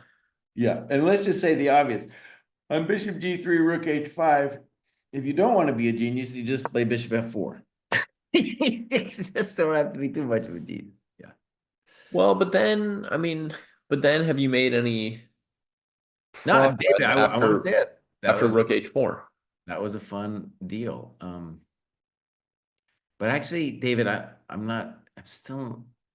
I don't know if that's. I don't know if it's necessary. Also, when you play knight F3, Black doesn't have to play rook takes D1. They can let you take, and then it's maybe not so simple. So you're saying they could play Knight F3 there, maybe?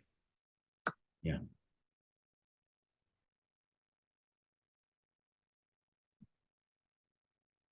Mm-hmm.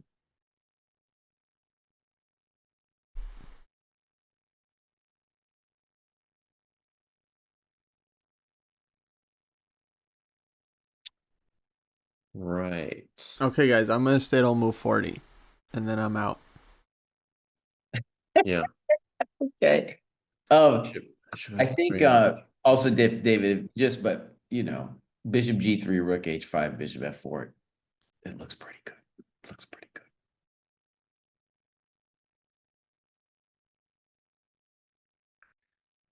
Okay, so bishop G3 is a nice move. I don't think we're getting to move 40, Kostya. That's my prediction. Nice. I vote Coach for that. doesn't want no move 40.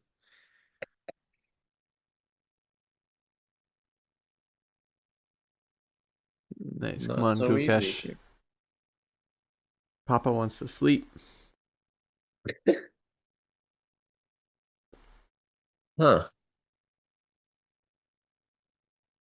Well, find him another beautiful move, Coast. You're like 92 or 94. Okay. You gotta put everybody to sleep. Okay. Here we go. Here we go. Good move. Good move.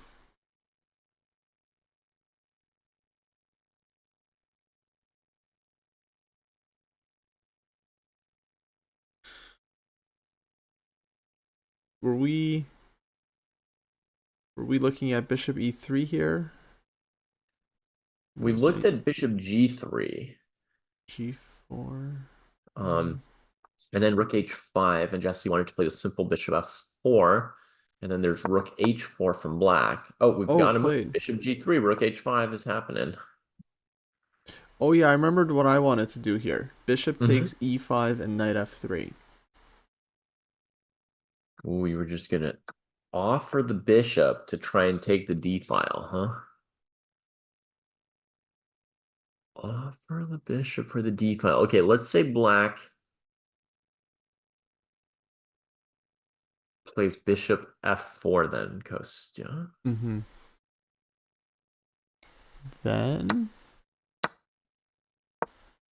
rook d7, king d7. Yeah. Rook h1. And Jesse said this is a technical win. Kostya just wants to go to sleep, dude. Yeah. he's tired. He wants an answer. Now, conceivably and all that.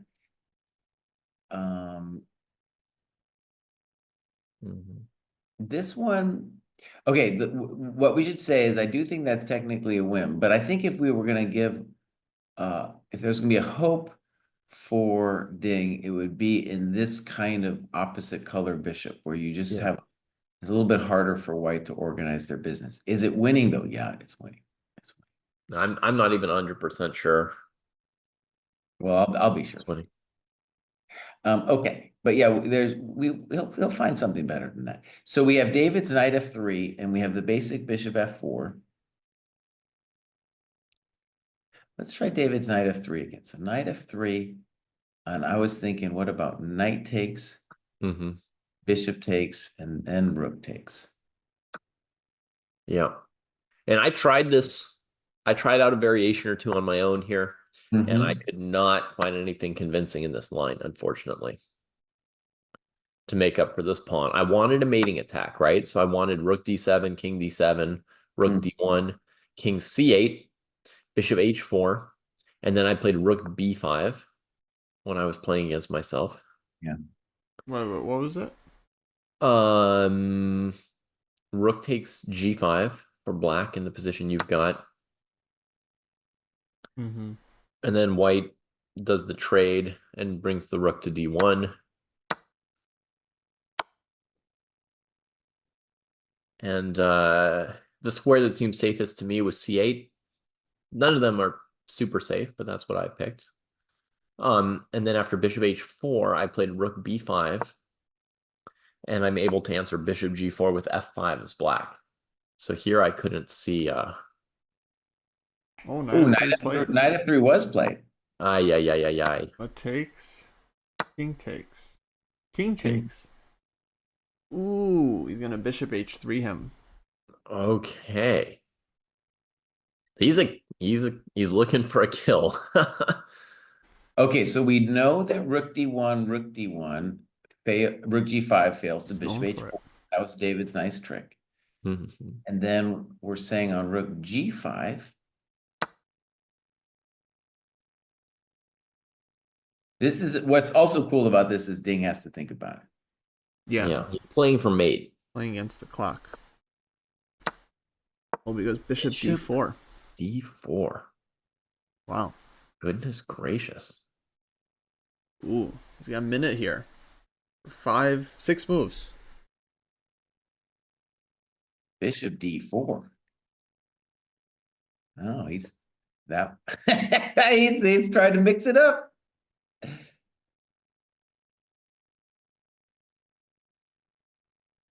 Okay, rook h1, I do not think you can take the pawn because of bishop h3 then.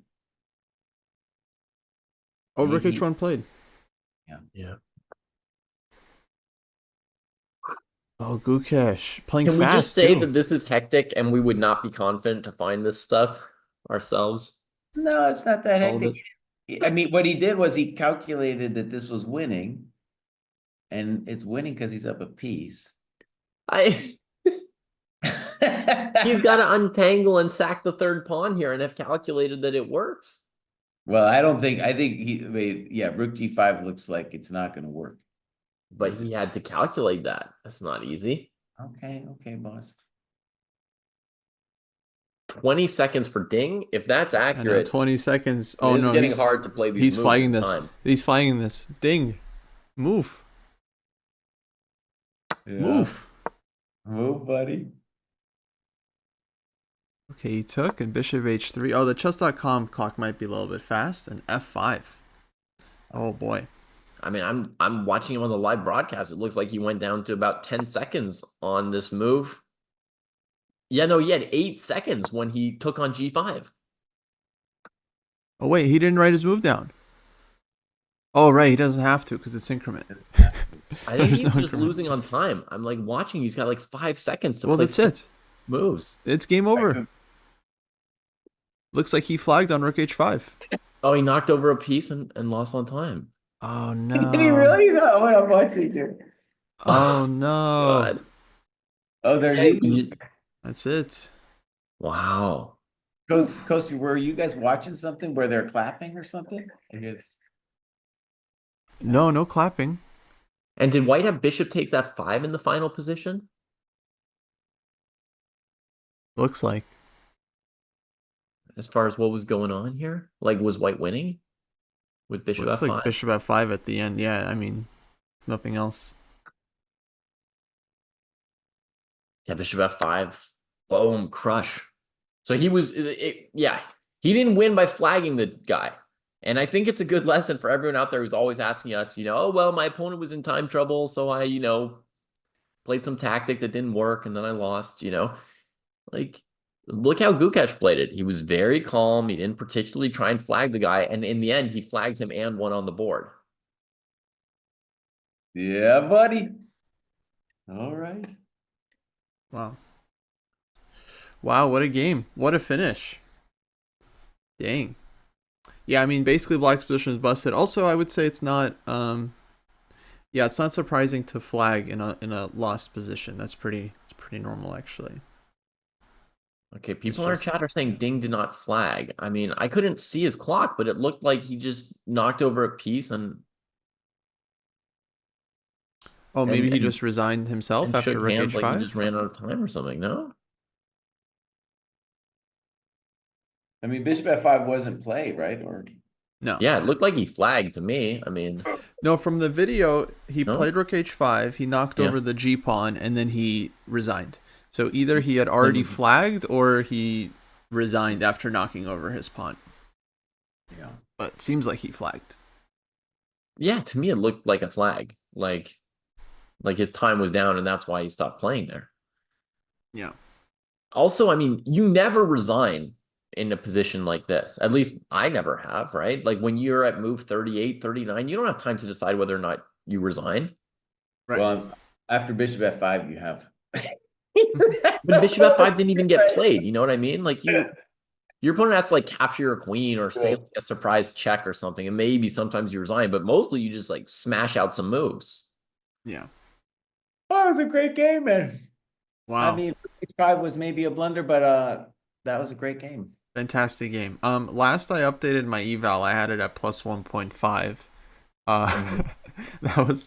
That was back when Ding had, or I guess he only had 2 pawns for the piece. Man, yeah, you guys didn't appreciate the danger. It's over, man. Yeah.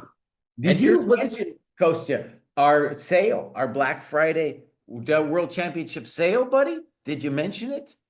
I mentioned it. I pinned it in both chats. I mentioned it.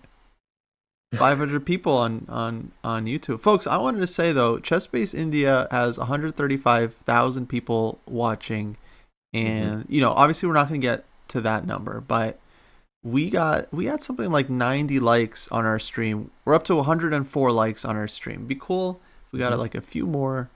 It's a little bit late now, but thank you everyone for watching. We'll see you all tomorrow. Here's the thing about the 5 seconds they put back on Ding's clock. I think basically they decided that the move Rook H5 wasn't even executed in time, kind of, right? So I think they went from 0 seconds and then put 5 seconds back on. Yeah. Okay. Chess.com still has Rook H5 is being played, but yeah, it's not clear if that was officially got off or not. Yeah. Okay, it's Wow. 9 p.m. in Singapore. How is this possible? Singapore is already finishing it's Wednesday. I haven't even finished my Tuesday yet. That's because you didn't notice your Tuesday became Wednesday. It's been Wednesday for almost 5 hours. No, not for me. It's still Tuesday for me. There, it's 9 o'clock. Oh, I'm gonna double check that. What is it? I'm gonna just ask, what time is it in Singapore? Yeah, you can't be playing that late. Give me a break. Start it earlier. Oh Yeah. man. They started at 5 o'clock. And when Magnus and Fabi played their match, their 2-game match, it was classical chess and they started at 8 p.m., Jesse. Oh my God. No, that's not for us old people in the room, man. Come on. Come on. We're in bed at this time. 9 Yeah. o'clock. Give me a break. Wait, Magnus and Fabi, they didn't play at 8 p.m. They played at 8 p.m. local time, their match. No, they played in London at like a normal time. No. Their Fisher Random match from Oh, Fisher last Random. week Yeah, that in was Singapore. right. Their start time was 3 hours later than Ding and Gukesh. They started at 8 p.m. classical chess. Yeah. Yeah. And 5 p.m. is already like a particularly late start time. Yeah, it is. Ooh, you can update the score too, Kostya, the match score. Right. I meant to. Give us that first sweet, sweet point for Gukesh. Wow, Gukesh on the board. The youngest win by anyone ever in a world championship.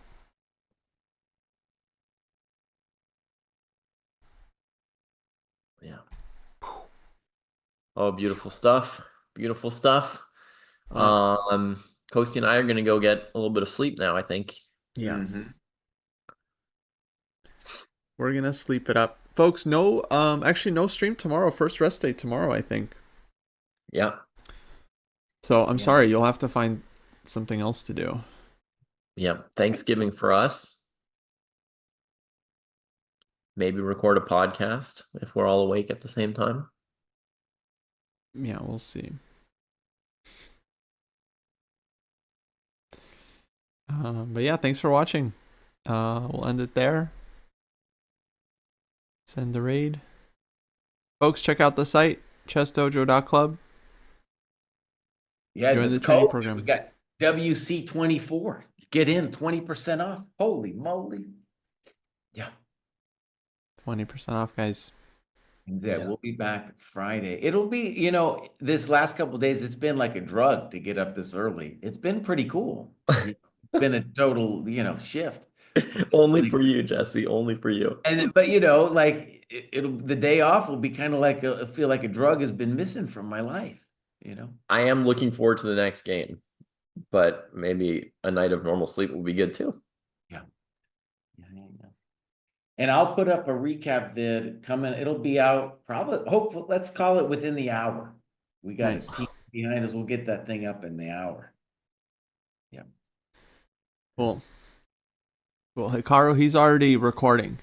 He's already recording, dude. That guy's got his recap up right away. Nice. Yeah, you got to go, Far Eastern. You got to go. Yeah, once in a lifetime chance to see the World Championship. Absolutely. Alrighty, folks. That'll do it. Good night. Bye. See y'all.